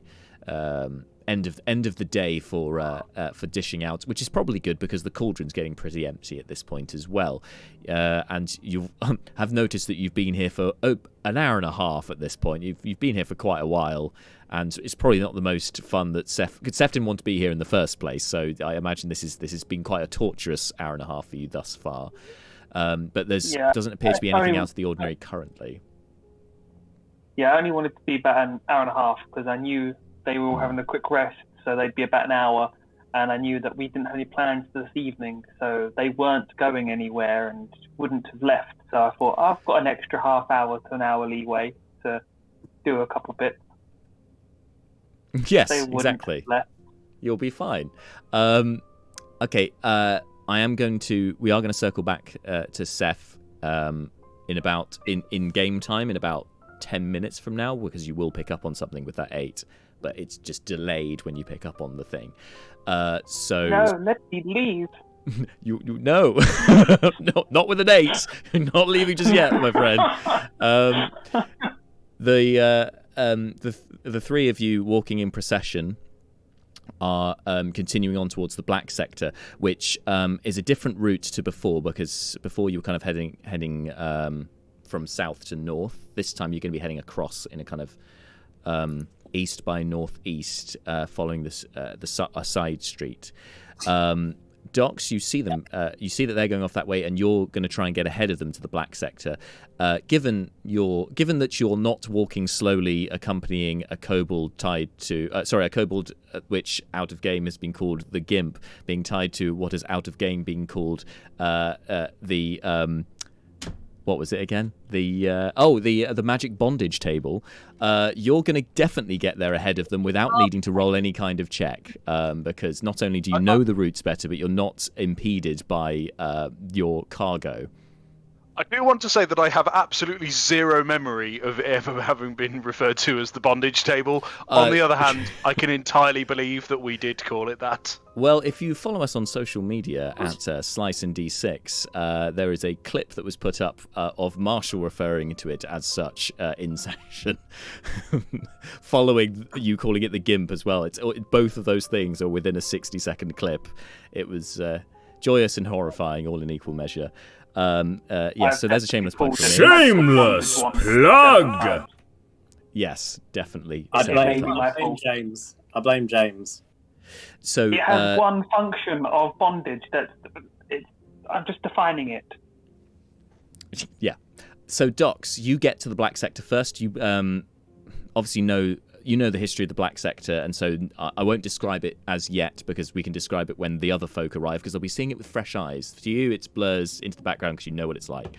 And you're going to make a beeline for Terek. Now, you would know, since the investigation started, that Terek has been he's been stationed, mostly keeping an eye on Lord Commander Nither Xerox, who has been spending a lot of time at the sewer gates, which is on the northern face of the black sector. The jail is actually not too far from there as well, and you don't know exactly where Terek's safe house is, because, for safety reasons, for security reasons, none of the agents share exactly where they're staying, unless, you happen to have frequented it for reasons yourself. But you haven't in this case. You have only met him out in the field or back at the office. But you know that he would be around the area where Lord Commander Xerox would be. Lord General Xerox would be. So it would be, in either of those two places. But to find him is going to be a bit of a challenge. I'd like you to make an investigation check, please. Okay.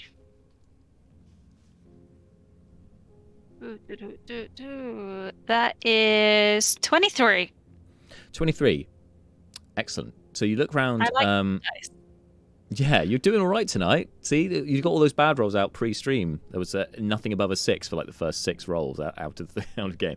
Anyway, so you get into you get towards the jail, and you can see there are 2 guards stationed outside the jail, sort of diminutive in stature, but well armored. They're just regular militia. Nothing. It doesn't seem to be anything pointing towards Captain Tarek, but after a few moments, as you've been sort of searching around near the vicinity of the jail, you do observe.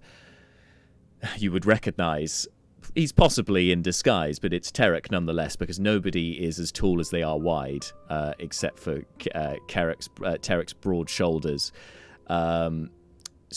In full sort of splint armour, marching over towards the jail in the same tabard as the rest of the militia, with a big visored helmet down, and it's sort of this blackened steel. And he taps one of the guards outside of the jail on the shoulder and says, "I'm your relief." The guard just kind of nods and goes on his way. Mm-hmm. And yeah, you know straight away that's definitely Tarek, because you know the guy. Yeah. Cool. So I'm going to kind of sneak up down the side of him and surprise him gently, if I can. How are you surprising him gently? What's happening here? Shank.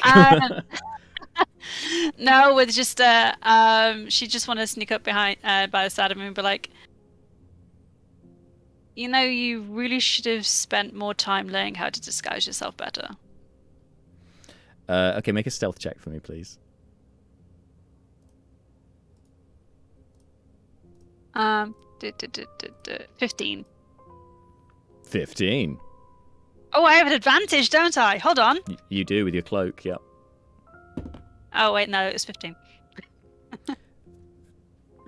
Okay, 15. You walk round to one side of the jail. The jail is in the old style of Richiri buildings, so it's this conical shaped sort of greyish stone that rises up, very very wide base. But you walk around to one side and then kind of press yourself up against it, and then just start nonchalantly just kind of shimmying, half just sort of creeping up just around the side, just as if you're just mind your own business, nothing to see here. Your cloak changing colour to make it similar to what's behind you, this greyish stone colour. And as you get within earshot of Tarek, and you go and you've got the line in your head what you're going to say, you just hear him go, "Tarek can hear you," without moving, just holding a halberd. "You might want to work on your sneak-in, dogs." Well, you might want to work on your face, Tarek.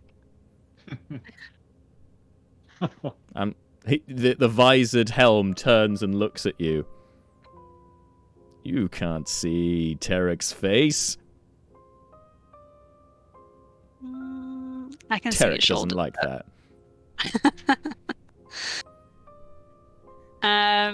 How are you doing? As well as Tarek can. What about you? Since you were thrown out of the enforcers, everything okay? I'm getting by. Still doing your investigation? Oh, nobody else seems to be doing it quick enough, so... We're doing all we can, Docs. I know how much Balval's death hurt you, but... Well, if you have anything to share, that would be very... Tarek's working on it. Tarek has a new lead coming in, you might say. Pretty soon, I think. The pit fighters.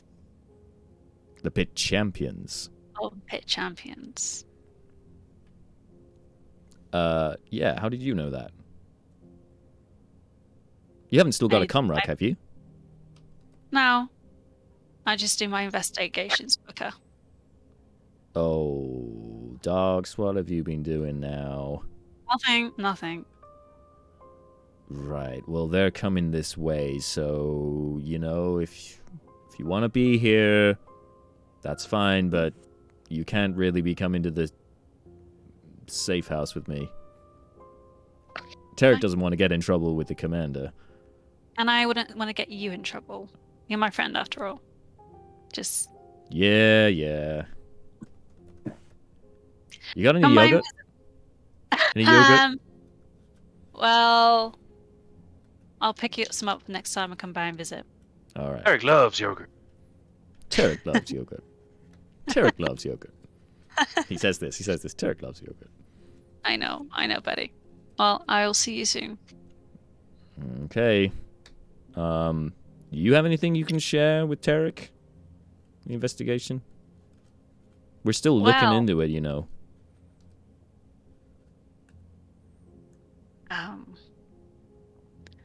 Nothing solid that I want to divulge. Last time I acted on a hunch, we know what happens. Yeah, Tarek remembers mostly going, "Why?" Yeah. Well, I'll leave you to it. Mm-hmm. Get some yogurt in you.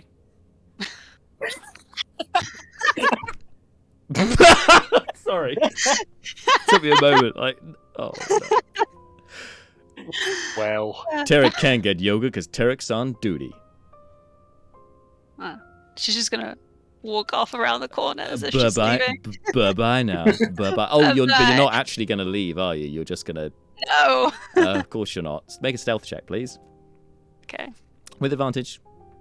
With advantage. That's nice to have an advantage, but it wasn't great anyway. That's a 9. Oh, with a 9. Excellent. With a 9. So you retrace your steps back round the side of the jail, get yourself into position, and wait. Before long, you see, you can see the 3 figures in the distance making their way past the tents and so on, which will catch up with them momentarily. But first, we are going to take a very short break. We'll be back right after this.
And we are back. So, so we cross over now back to so Neris, Leobrin, Brucon are escorting the payload, if you like, over to the black sector, which, you know, you can't do so subtly, and you are getting some looks. There are some people coming over and inquiring. You see Leobrin, you see the same children that not so long ago were cuddling you and getting their muddy paw prints. No, their muddy paws all over your cloak. They are coming up to you again. This time they are going straight for the table. Sorry, the cloth. I'm sorry. This is not for display purposes only. Do not touch. Could you make a persuasion check with disadvantage, please? What? I'm so fine. Yep. Got. How do I? Yeah. At what? And an 11. They do slow down for a moment, not really understanding what you've said, but kind of understanding the tone. But even so they carry on towards the cloth. And Brucon, you've obviously, and Neris will have heard Leobrin speaking up at this point. You can hear the chatter of these Dragonborn kids. Brucon, so these kids? Are we talking like street urchins here? Street rat? Does one of them have a little pet monkey friend or something, or like a tiny lizard friend? Some of them might be, but you assume they have families. But some of them, but yeah. But they're like visibly, you know, not from wealthy backgrounds. Yeah. Most of them wearing flat caps, and one of them's wearing a really battered top hat. They've got like soot kind of over there. They've got a chimney sweeper over one shoulder. Yeah. The whole chimney sweeper. Yeah. Okay. Sorry. So the Brucon, the broom, the whatever Brucon it is, the brush. There's Dick Van Dyke just. Oh, they're doing a kidnap too. Hey kids. Oh, hello, Mary Poppins. Hey, well, Brucon, just to head off at the pass any possibility of a musical number breaking out here in the middle of the street, which will fully blow our cover. So Brucon clocks the kids, and as they approach, he kind of looks over his shoulder, looks very sternly at them, and then kind of like looks away, and then spins around on his heels and does a kind of a combat pose, and does a kind of sort of goes through a little mini Carter thing. How do they respond to this? Could you make an intimidation check, please? Because seems to be what you're trying to do here. So yes, but with a caveat. But we can start with it being intimidation, and or then go from there. I would say I'd say for the purposes of this, actually, to be fair, it can be either intimidation or performance. You can choose which. I would definitely. A, because my bonus is better, and B, because it is more what Brucon is shooting for here, I will take the performance. And I'm going to use the guidance I got from Malar as well. Ah, yes. Actually, don't have to use it before, but whatever. Okay, well, that's 21 all told. 21. Okay, no, so sorry, they stop... no, 22, but anyway, a lot. So you spin, you do a couple of different maneuvers, a couple of different kind of strikes, like how when you practice. And you hear a collective ooh, and they all stop and are now watching you performing for them. Okay, Brucon holds the pose for a moment just to kind of crystallize the moment in everyone's mind, and then his expression goes from a very ostentatiously fierce, like "I am fighting you" one to a kind of "Oh, you cheeky little scamps" sort of expression, and then he does. I mean, it worked before, and starts flicking money just around the place. But actually, no, sorry. Before he does that, he does a kind of a very, and then goes with pulls out the money gun and starts firing it into the air. Metaphorically speaking, I don't think he has an actual money gun, although if one's on offer. I mean, homebrew items, perhaps in the future. Make it rain! But yeah, no, the Operation Distract People with Money is once again in operation here. All right, so you can deduct deduct at least 10 gold pieces, I would say, as you start throwing money away. I'm really sorry to do this to you, Jack, but what is that in Jade Dragon? So 10 gold pieces would be the equivalent of 40 bronze dragons. Okay. And how many bronze dragons I did not record how many bronze dragons I have. Oh. So what did you record? Jade dragons? I have 81 jade dragons.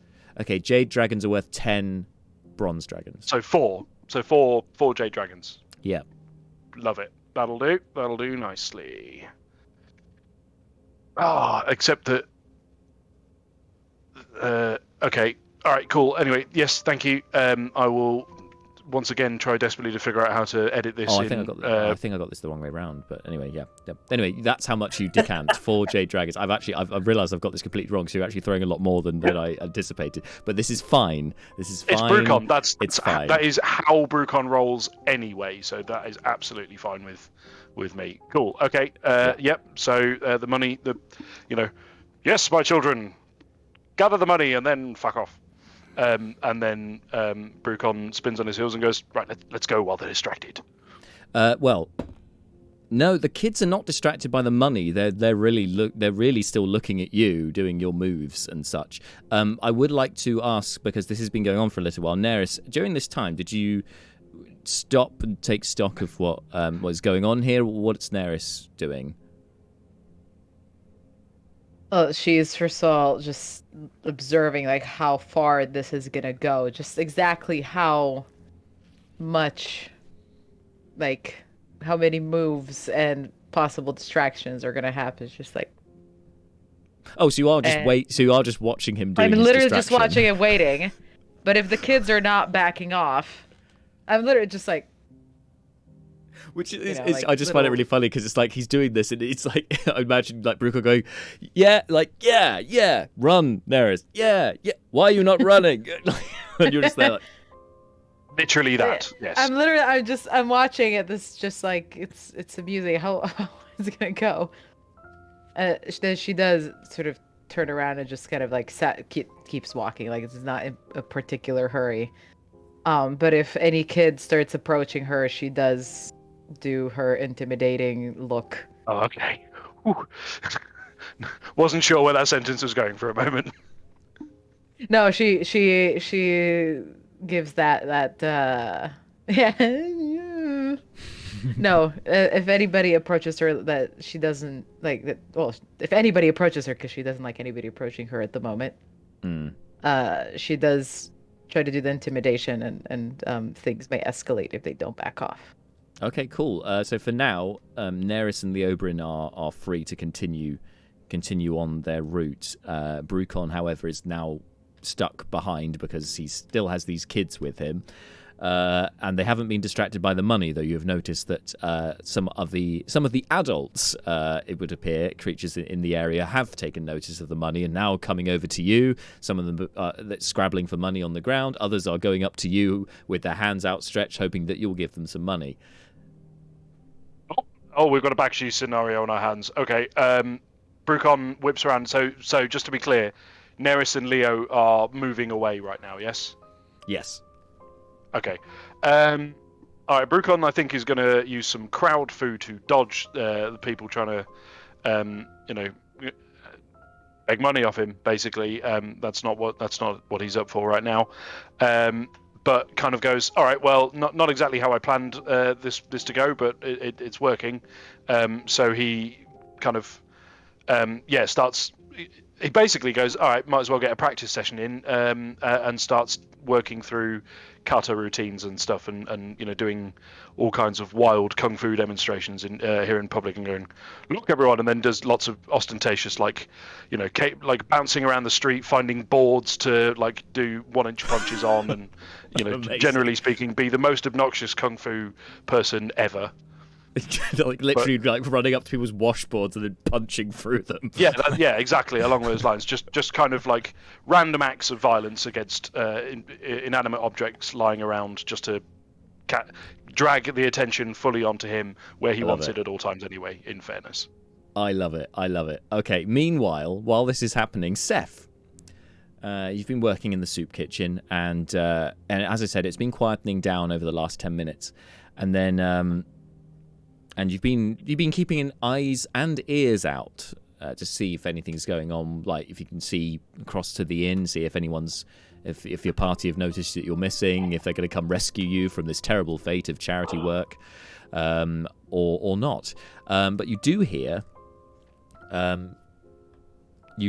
over the time that you're working some mutterings amongst the Dragonborn. Now the tongues has worn off for you because it's been over an hour, but so you can't understand what they're saying in Draconic. But at one point, Pharrell Ragthrock, who has been working alongside you, kind of looks over, kind of nudges into you actually and says, "Oh, do you hear that? Seems some of your friends are moving through the town with some kind of cloth something floating under a cloth. People are speculating maybe it's like a banquet or something."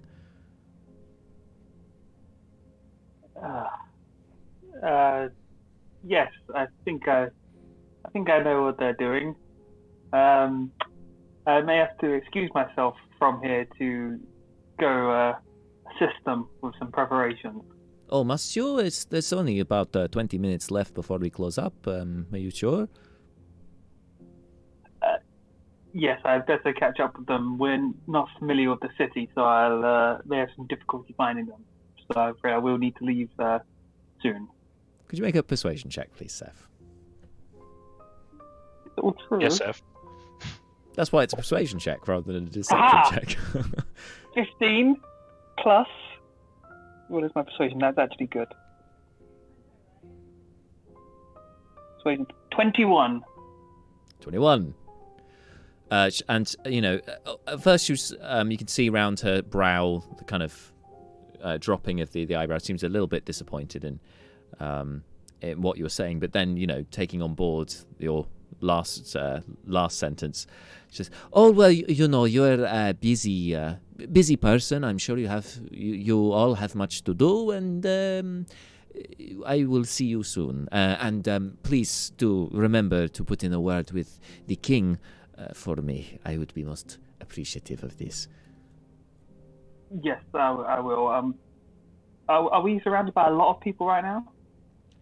You're not surrounded because you're working the line.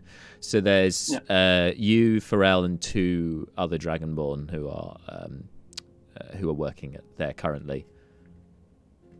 Cool. I assume I've not got I've taken stuff off to grab apron or whatever I'm using. Yeah, you've got an apron. So I'm gonna turn around to go grab my things, and when I turn around, I'd like to cast Detect Faults.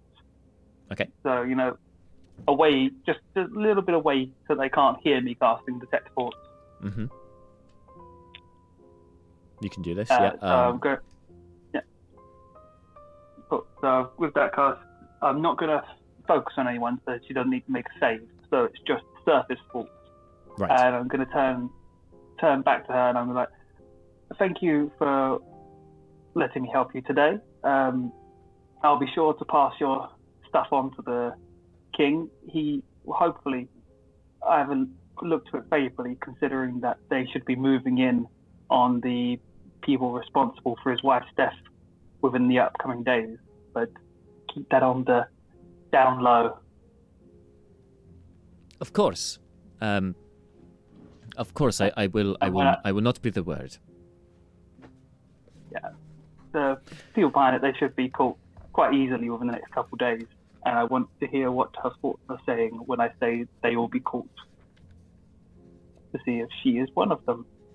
I see. So this is just the surface thoughts thing. You're not trying to probe deeper, are you?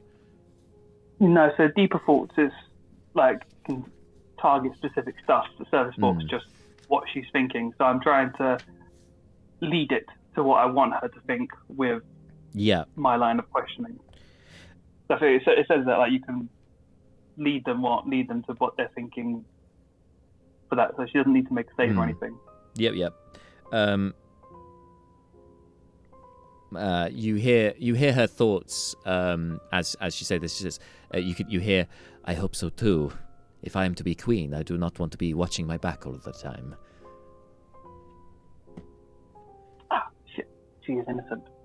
Ah.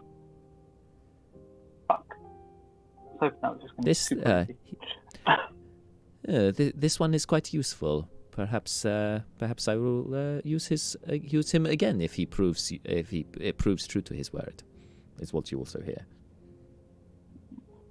I was like, and small donation to help, and I'm going to pass 10 J dragons over to. Okay. Thank you so much. This is very generous. Thank you very much, and make my way to leave. Okay. Cool. You don't hear anything else of note from her as you leave, and you kind of get muddled in amongst the thoughts of all of the various destitute vagrants and the like that are inhabiting the soup kitchen, and head on outside. And now you can see, Seth, that it's it is lightly raining. It's getting dark, and no sign of your. No immediate sign of your of your friends. Could you yeah, go ahead. What would you like to do? I'm going to do a quick run back to the thing, see if they've left a note of where they're going. Oh, is it the inn? Great. Okay. Yeah. So you head on back to the inn, head up the stairs. There's nothing downstairs for you. I mean, it's starting to fill up in the bar. You head upstairs. Malar, you hear some excited footsteps coming up the wooden stairs to up to the rooms. Okay. Seth, I mean, I'm just praying in my room, so... You're just praying in your room. Seth, where are you heading to your room or any of the other rooms? What's your thought? Knock on them one by one, wait a few seconds and see if anyone answers. Okay, Malar, you hear knock, knock, knock on somebody else's door, then knock, knock, knock on another one closer to you, and then a knock on your door. The same knock, knock, knock. Oh, come in. Okay. Malar, everyone said, I say everyone, word on the street was you guys were going to a banquet? Oh, well, no. The everybody else has departed with the kobold, and we're waiting for them to get back, and we're gonna go and do the Moonrunners tonight. I thought, Mr. Seth, unless you've heard differently. Oh, so we don't need to catch up with them. Oh, well, not necessarily. Well, I did say I would wait for you if you wanted to go with. They're headed to the Black District to squire away our captive. Okay. Yeah, I suppose we'll catch up with them. They usually get in trouble. And I was a bit delayed because I was talking to... The fuck was her name? What is her name again? Oh, Pharrell Ragfrock. Yeah. Pharrell Ragfrock from one of the potential suspects on the list. I read her mind, and she didn't seem to be a part of the conspiracy to kill the queen, considering that she wants to be the next queen. Well, that's one less name we have to consider. I attempted to divinate this myself, but I've had no such luck. Well done, Mr. Seth. That's most useful of you. May I ask how you found this out?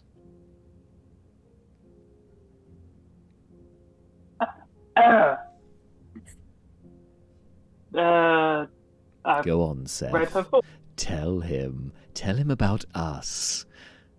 About the gift that I have given to you. I just read her thoughts. Oh, Mr. Seth, that's a good one. Nice. Slap him on his arm. And off we go. Amazing. Hey, you know I can do this. I've told you this before. Malar and Seth, you will need to make a survival check to try and pick up the tracks of your comrades. I really thought you meant we were about to get killed by something. I don't know why. Because you know. Survival check, I was like, the roof's falling. I was like, Leo's not here. You need to make a survival check to not instantly die on the spot of shame. Yes, if you fail to survive, yes. But of course, you can assist yourself with guidance because you know that you're going to have to do this to track them down. I will either allow you to roll individually, or you can, as one is helping the other, you can give yourself advantage on the check for one of you. But that's how you do it. Either you both roll, or one of you rolls twice. I know that we have such poor abilities with this that I'm going to use my inspiration to my one. So you roll yours, and I'll roll with advantage because we absolutely suck at tracking stuff. It's true. 3 years, and we've successfully tracked a rat about 30 feet once. Yes. I rolled 17, so do better than that. Nice. I got a 16. Oh, well, I mean, at least you use that inspiration. And, it means you can get gifted inspiration again later. So, yes. All right. So I'd say both of those are more than enough for this. It's not a difficult check. These guys aren't trying to hide their tracks. And equally, before long, it's seeing the small crowd of people that are gathering around the various sounds of exertion of a dwarf that you know very well. And you witness Brucon chopping away at one of the at a wooden column that's supporting a porch of one of the nearby buildings. He seems to be demonstrating some maneuvers. You're hearing various oohs and ahs of the crowd, seemingly impressed by his performance, and some also counting up some coins they seem to have recently picked up from the ground. I mean, Malar hangs back, but he's not going to stop Seth if he wants to go forwards.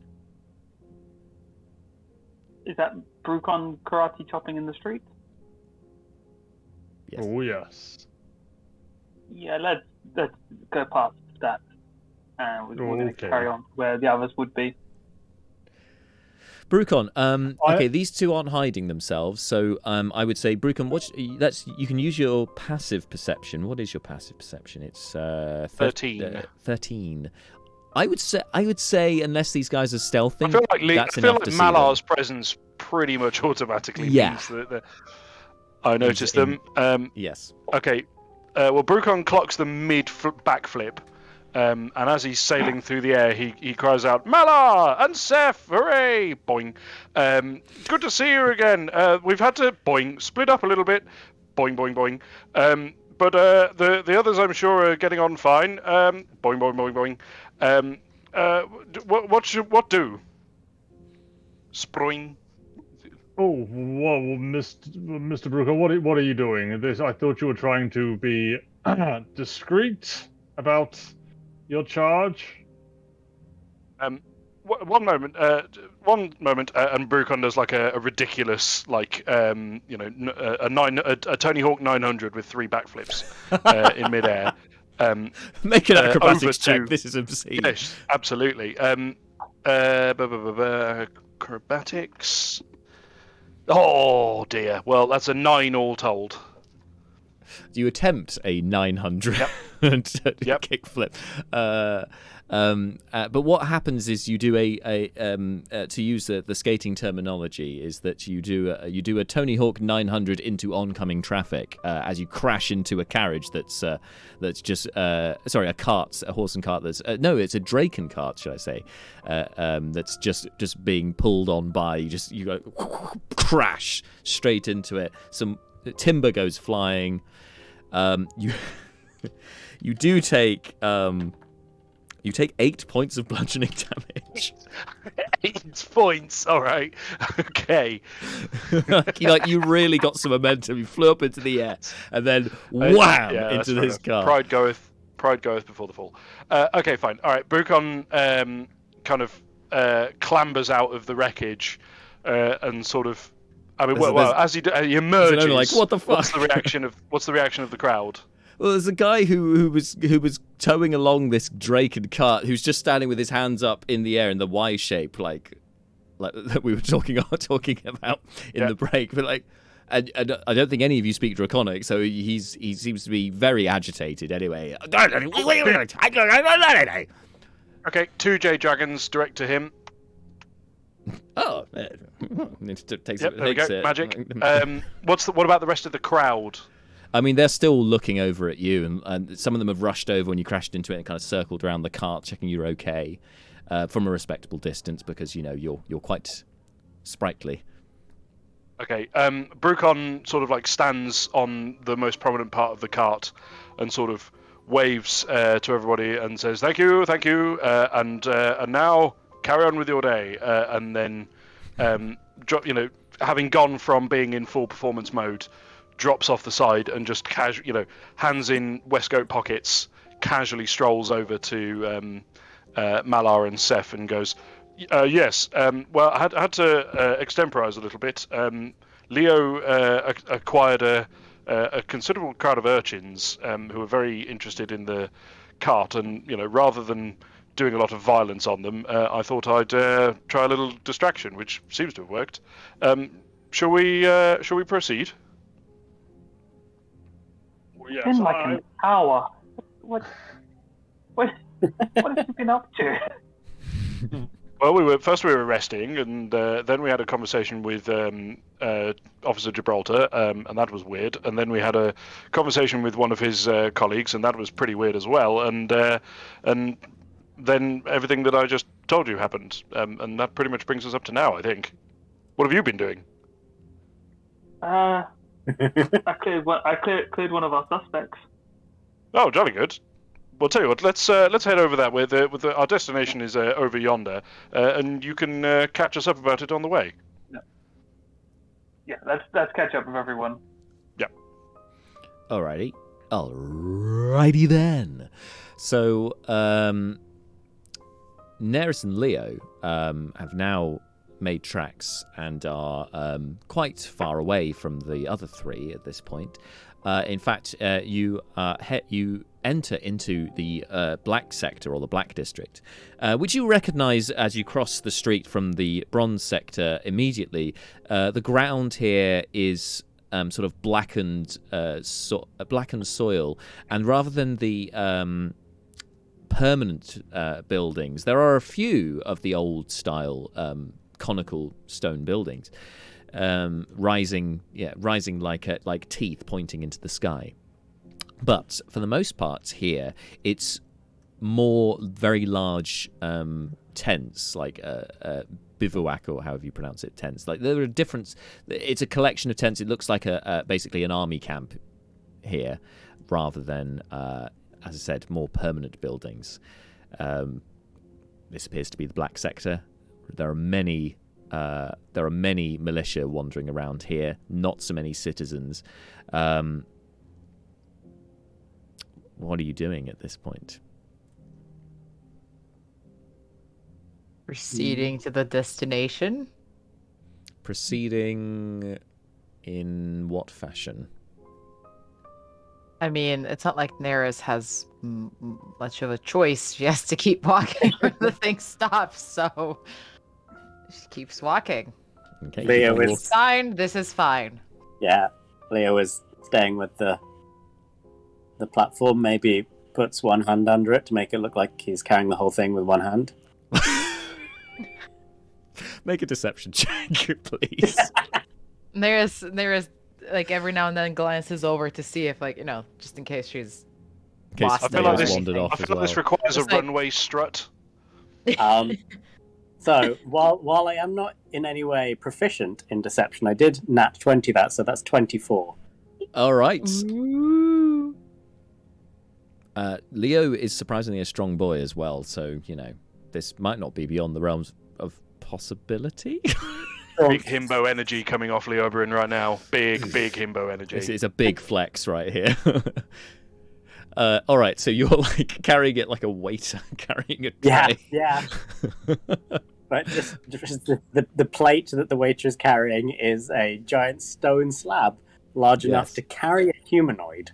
Yes, and I believe that the slab changes its size depending on the creature up to a medium creature it can carry. So it would be smaller than usual because it's holding a kobold. It's still like a 3 to 4 foot size. 3 to 4 foot slab. Yeah. yes, it is. All right. You do notice, Neris, that some guards are taking interest, not so much in you, although, elves are not commonplace here. They are much more interested into the conspicuous floating cloth that Leobrin appears to be carrying behind you. Okay. And they kind of look from you to that and start heading in the direction towards the cloth.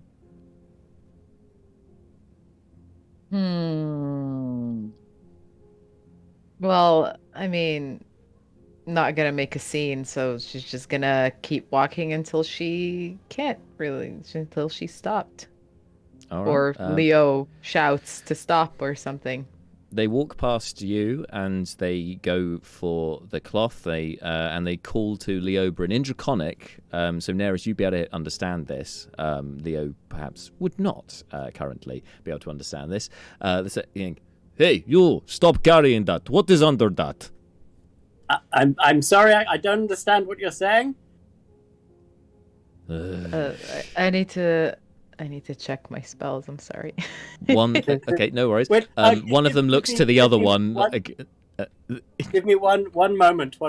Leo will pull out his wand and tap himself on the tongue, and then go. Sorry, could you say that again? You put this down. What are you carrying here? Oh, this is my friend's stonework. Make a deception check. There was a kernel of truth, but it's definitely deceptive. My friend Stonework supporting the person that we kidnapped. Oh, how do you feel about a 10? They don't feel good about a 10. I'm not gonna lie. They no. say, "Put it down. We must look at this immediately." Well, the thing is, and Leo will take his hand away from the stone. One of them readies their halberd and moves within striking range of you, but they're not attacking you currently, but they are threatening. My hands are free. The temptation to tell Neris to keep going in common. Yeah, I just start running. Well, yeah, that's what I'm thinking. Can stand still, and if Neris leaves, so does the. Yeah. Can you describe the situation of where we're standing and You're in the middle. Exactly basically, you're like in the middle of a military camp. Two guards are standing near Leobrin and asking him to put down the tray that he appears to be carrying. Well, Neris is going to whip around, not moving, but like just on the spot. Spin. With a swoosh. Me. Gilda, No, are you like decent? With a righteous fury. Okay. Just in her eyes, going like, "You dare question a pit champion in Draconic?" Make an intimidation check. Come on, 20. Come on, 20. I think you've used your ring of conviction for today, so unfortunately I don't think you can use that. But if you had inspiration, you could have had that. But anyway. Fuck. That is 14. Thank God for that +6. This elf with the ruff is a pit champion. He was there with me, and if you doubt him, I doubt you'll forget me. No, none of this. She's thinking about it. Oh no! The one looks to the other. The one who is threatening Leobrin stays in place, like with his halberd ready. The other one turns to you. Oh no! I do not doubt who you are, you two. What I doubt is that he is carrying his friend's stonework underneath a cloth. What is it? It's exactly what he said. Ooh, make a deception check with disadvantage this time because Leo failed his one, which makes it worse for you. All right, let me see. Deception. Where is it? Okay. So that is 18. All right. I rolled a Okay. in case I rolled a 12 and a 19. So Nice. Oh. Well, it far be it from us to question what the pit champions carry around the city. You don't mind if we take a look at it, do you? actually, I do. Why? Because it's none of your business. Wait, sorry, better question just because I'm a little out of it. So, who would these guys answer to? I suppose you were Would I know? you were who privy these you were guys privy answer to the conversation that Brucon had with Terek. So Yeah, and so Jip they answer to Gibraltar. So Terek? you'd know you'd know that they answer to the Lord General Xerox, who is one of the Remind me suspects who that that you're is. looking at. He's the a general of the army, and he is basically the authority figure in the Black Sector, and is one of the suspects in the assassination.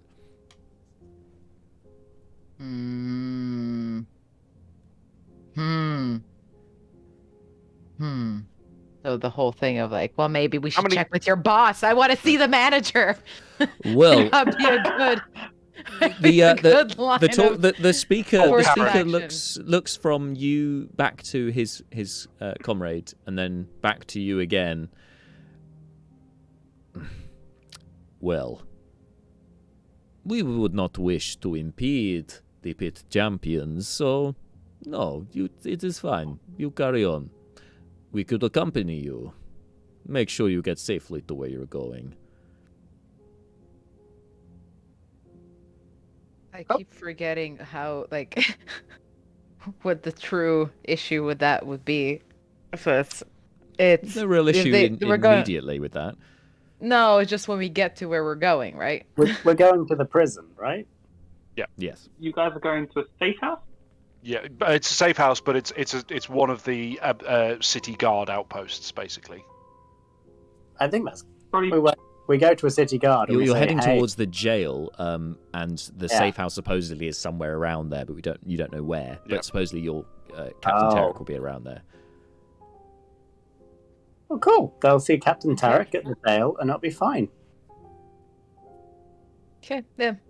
If you she just says him if you must. Very good. Yeah, says Leo Brown. Yeah. the one with the halberd is like, whoa! Like, Neris raises an eyebrow and then turns around and walks. And at this point, it then starts floating on its own, and then they look at Leo Bryn. Really? I told you it was magic.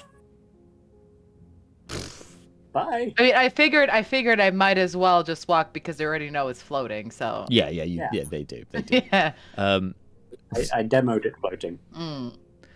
But wait, there's more. These Loran Luck elves, they're tricky folk, you know. Their contact with Feywild is, yes, interesting. Okay, come on. They then. have their uses. Neris is basically playing head bitch. Come on then, Forest Elf. Let's go.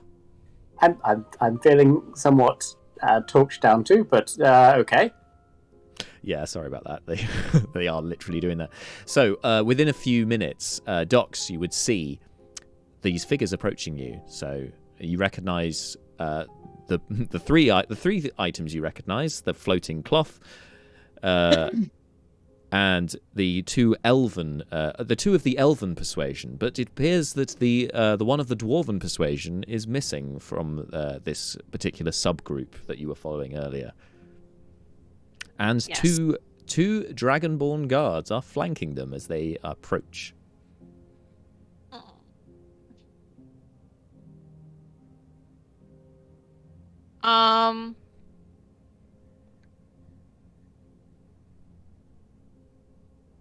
So I would like to go round the corner, like away, Mm-hmm. and then change. Okay, you're going to change your appearance. Yes. Cool. What are you changing into? I'm going to change into lizard folk. Ah, you're lizard folk. Guys, I like it. Okay. In the blink of an eye, you morph into this lizard folk. Any identifiable features of this lizard folk, would you say? Not really. Just looks like unimportant, nondescript lizard folk just walking out. And of course with the cloak on.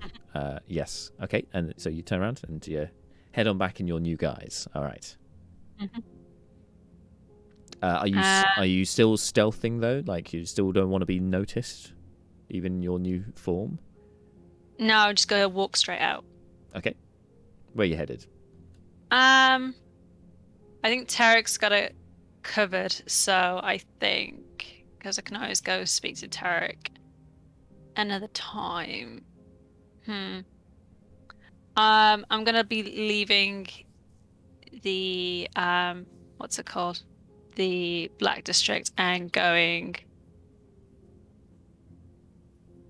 starting to head towards home, I think. Back to the green sector.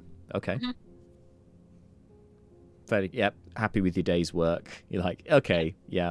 I'll leave it to Tarek. We'll look at that later. Cool. Yeah, you can do so. We'll have a chat with some yogurt. You just peel off in lizard folk form. Yeah, chat over some yogurt. Yeah, and head back to the green sector, back home, which shouldn't be too difficult for you, knowing the back streets as you do. All right, you do so. Daenerys, Leo. Yes. So actually, it does stick out a little bit, given that there are not many folk around here aside from militia. So this one lizard folk with a sort of grey, it's a greyish looking cloak, but at its base it looks darker, like the same colour, probably the same colour actually as the ground that you're walking on. It's as you look at it, it does kind of, it seems almost like it shifts depending on what is behind it when you look at it. It's quite hard to look directly at it. Anyway, this lizard folk scuttles off in the opposite direction to you guys. But you can see ahead of you this large greystone conical building, the old style of Rachir, and two guards flanking a very large entranceway, which you can see has a portcullis, a bronze portcullis that's pulled up currently.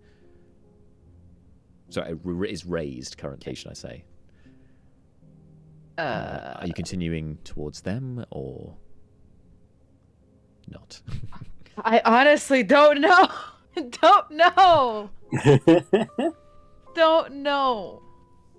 I'm following you. I mechanically have to. Yeah. I wasn't ready for these kinds of tough decisions. Who else is there? Welcome to D&D. Who else you don't is know there? what's going to happen. Who else is there?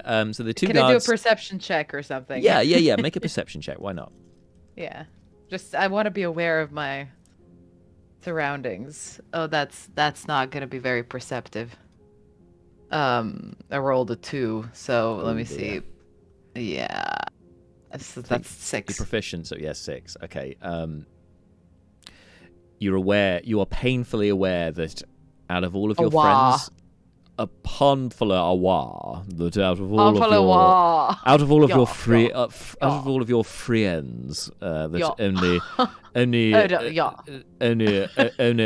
Liob Orin is available to you currently.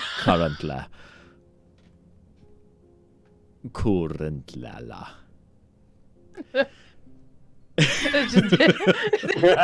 basically speak a different language when we get into this deep RP. This is RP deep cut. Sorry, what?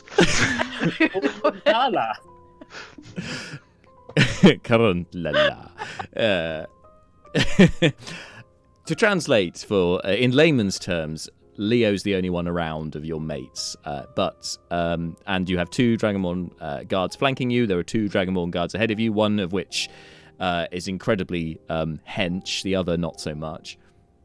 The incredibly hench one is a little bit intimidating because of their sort of blackened steel pulled down visor. It's very hard to note any of their features. Urge to torch rising. If in doubt, torch it out. Exactly it. Go with your urges. Torchar, darling. Yeah, torche. Anyway. Burn them. No, I mean we will be probably publicly executed for that, so I'd rather not. I guess we keep going, but sort of slow down, sort of look around, and keep going until I guess we have to walk in there to get to Tarek, right? I suppose, yeah, that you could surmise that. I don't know if I want those guards to hear his name, or I might as well. Yeah, I mean, yeah. At this point. It's that or we ditch the guard somehow, which seems like a terrible idea. Yeah. So Neris, you're obviously 20 feet ahead. Yeah. So you I might get come to up the to the first guard that I can. Yeah. So I'll do that, and I'll they cross their halberds to deny you entry. So yeah, and I'll turn to the nearer one and speak in a low voice, like I'm, change it to be all calm and sound like I'm not really whispering. This is how I talk. I'm not going to kill you, not yet, anyway. Like we're here to see Captain Tarek. This isn't role playing. Yeah, some this stonework. Is M&S role playing. Boom, boom, boom, delicious. Boom, boom. Anyway, I cannot reciprocate that because I have to be these characters. So another time, perhaps. All right. So, I'm sorry. Who? What business do you have here? I have I'm delivering a bit of stonework that he ordered. It's a gift. He ordered stature, a gift. The large stature one pulls back his halberd and advances towards you and says to the other guard, "I think I know who this elf refers to. Leave it with me. I will send you relief." We're in trouble. Oh, this is our contact. And then he knows about the first person. He comes very close to you, Neris, and leans closer still and whispers, "Don't worry, Tarek's got this," and then continues towards the slate. Sometimes speaks in first person, sometimes in third person, depending on the situation. So advances towards the slate with Leo and the 2 guards. And in Draconic, so Leo Bryn, sorry. Oh no, you speak in tongues. You got tongues, so you would understand. Sorry. Yes. It says, "Right. I'll take this from here. These guys are delivering some stonework to one of the lords, would you believe? Just let me take care of this." And they go, and they kind of look at the stripes on his arm, and you say, yes, Captain. Sure, certainly, Captain. Of course. On our way. And they just turn around and leave. Before he then wheels round to you, Leobrin, and now you note that he speaks in common to you and says, "All right, so are you the one I was speaking to before? It's Tarek." No, that was Brucon, I believe. Where is Brucon then? We're the advance party. Yes. What? We attracted some attention that he helped divert. Why? You had to run interference. Look, you He'll guys be with are us shortly. You guys are as unsubtle as ducks when she turns into that lizard folk, honestly. Who's what? And what a anyway. drop her in it. Oh, No. Tarek didn't say that. Tarek doesn't know what you're talking about. Anyway, we were being followed, and Brucon threw them off the trail. I mean, I'm you're not sorry, detectives. but I get it. a It's fine. red-eyed- I'm sorry, but counting on subtlety from a red-eyed elf and another elf in a ruff in the middle of this place, we did what we had to do, and this is as good as that. It's hiding in plain sight. Tarek gets it. Tarek understands. Anyway, Also, let's get you champions. someplace safe, okay? Yeah, you guys are faces. You're known around here. It's fine. Just come with me. Tarek will take you to the safe house. Thank you. All right, let's go. I feel like they start. Jack, you're of course welcome to. So here's what I'll say. Brucon would have messaged Tarek at some point. Oh, okay. Having got separated from the payload, but it is totally, it seems to me do it right now. A, sensible, and B, quite funny if he now does so. Sure, go for it. Yeah. So you, Seth, and Malar are trying to find your way to the others as quickly as possible. Yes. Yeah, go for Tarek. Oh, Officer Tarek, just occurred to me. I should probably let you know. We're coming over to you as agreed, but we've got a little separated. There was a bit of a potential scene unfolding, and some of us had to stay back to draw eyes. Oh yeah, onto your friends here already told Tarek all about that. Oh, splendid! They're there safely, are they? Yeah, what were your names? My name is Leoburn. Yeah, Leoburn and 20 foot away is Neris.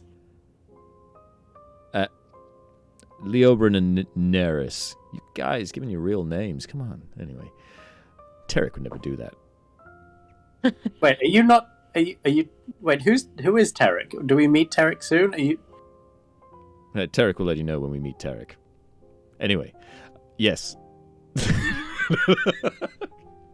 Yeah. Anyway, yes, they're here. They're here. Again, eyebrow rising. I was going to say, is Brucon getting all of that exchange as well? Yeah, he had his finger. I had my finger on, so you would have got the whole thing. Outstanding. Okay, well, when Tarek resumes the conversation with Brucon kind of goes, okay, this is going to be interesting. All right. Anyway, well, yes, we're on our way. We are a few minutes behind. If you could either give us instructions on where to meet you or meet you next, or hold up and let us catch up with you, then... Look, we can leave... look, he's keeping his finger on, but he's talking to Leoburn at the same... and Neris. Look, we can't keep this thing out here in the open. We're going to have to go in... We're going to have to go someplace safe. Brucon and I will come back... Tarek will come back and find you. Okay? So we should wait at the jail, yes? Yes. All right. Well, we'll see you there then. All right. Let's go. Honestly, it's like herding pseudo dragons. Tarek does not enjoy this. Brief time out. I'm pretty sure Neris doesn't, but does Leo have a message? I have a specific form of message of which. Oh, he has the sending. He's got the sending. Yes. Book. Your name is. Yes. Right, but I can't initiate. Correct. That I don't. Yes.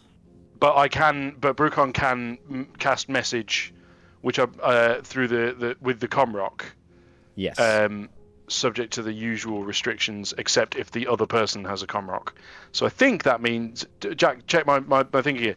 Can Brucon cast message to Leo? He can. Leo doesn't have a Comrock, and he's not within the distance of the spell. So it's only to other people with Comrock. Okay, I wasn't sure. Okay, gotcha. All right. So you could cast message, but they have to be within 120 feet of you.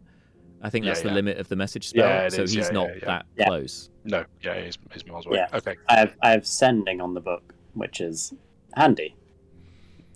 But anyway, uh, as Leo and Neris are led off with Captain Terek to a safe house, and Brucon, Seth, and Malar are advancing on the Black Sector as well, our voyeur of the party, if you like, has retired for the day and is this is Docs and is heading back to her home in the Green Sector.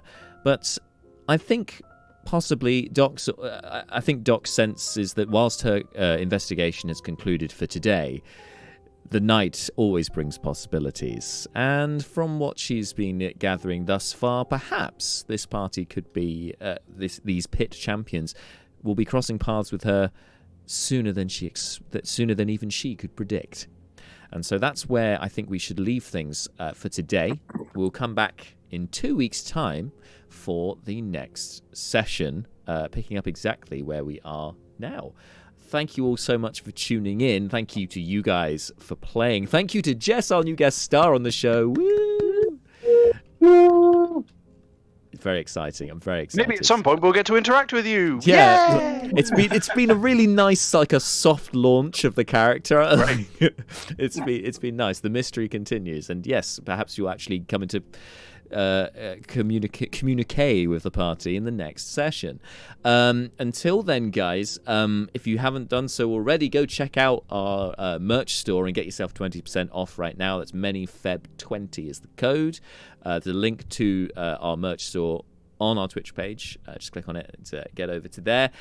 Give what you can by clicking the giving under the giving icon on our page to go to Bart's Just Giving page. In support of Macmillan Cancer, support that, and I believe the walks are in people June. who have already is that donated. Right? The walks are in June. Is that correct, Bart? One June, one sort of back half of June, and then another one in early July. Excellent. So yes, I will keep this up on the page throughout. So still plenty of time to donate, and we can keep reminding them of it next time. Yes. Anyway, whatever you're doing over these next 2 weeks, take care of yourselves. We'll be back in 2 weeks. Until then, thank you all, stay safe, and good night. Bye.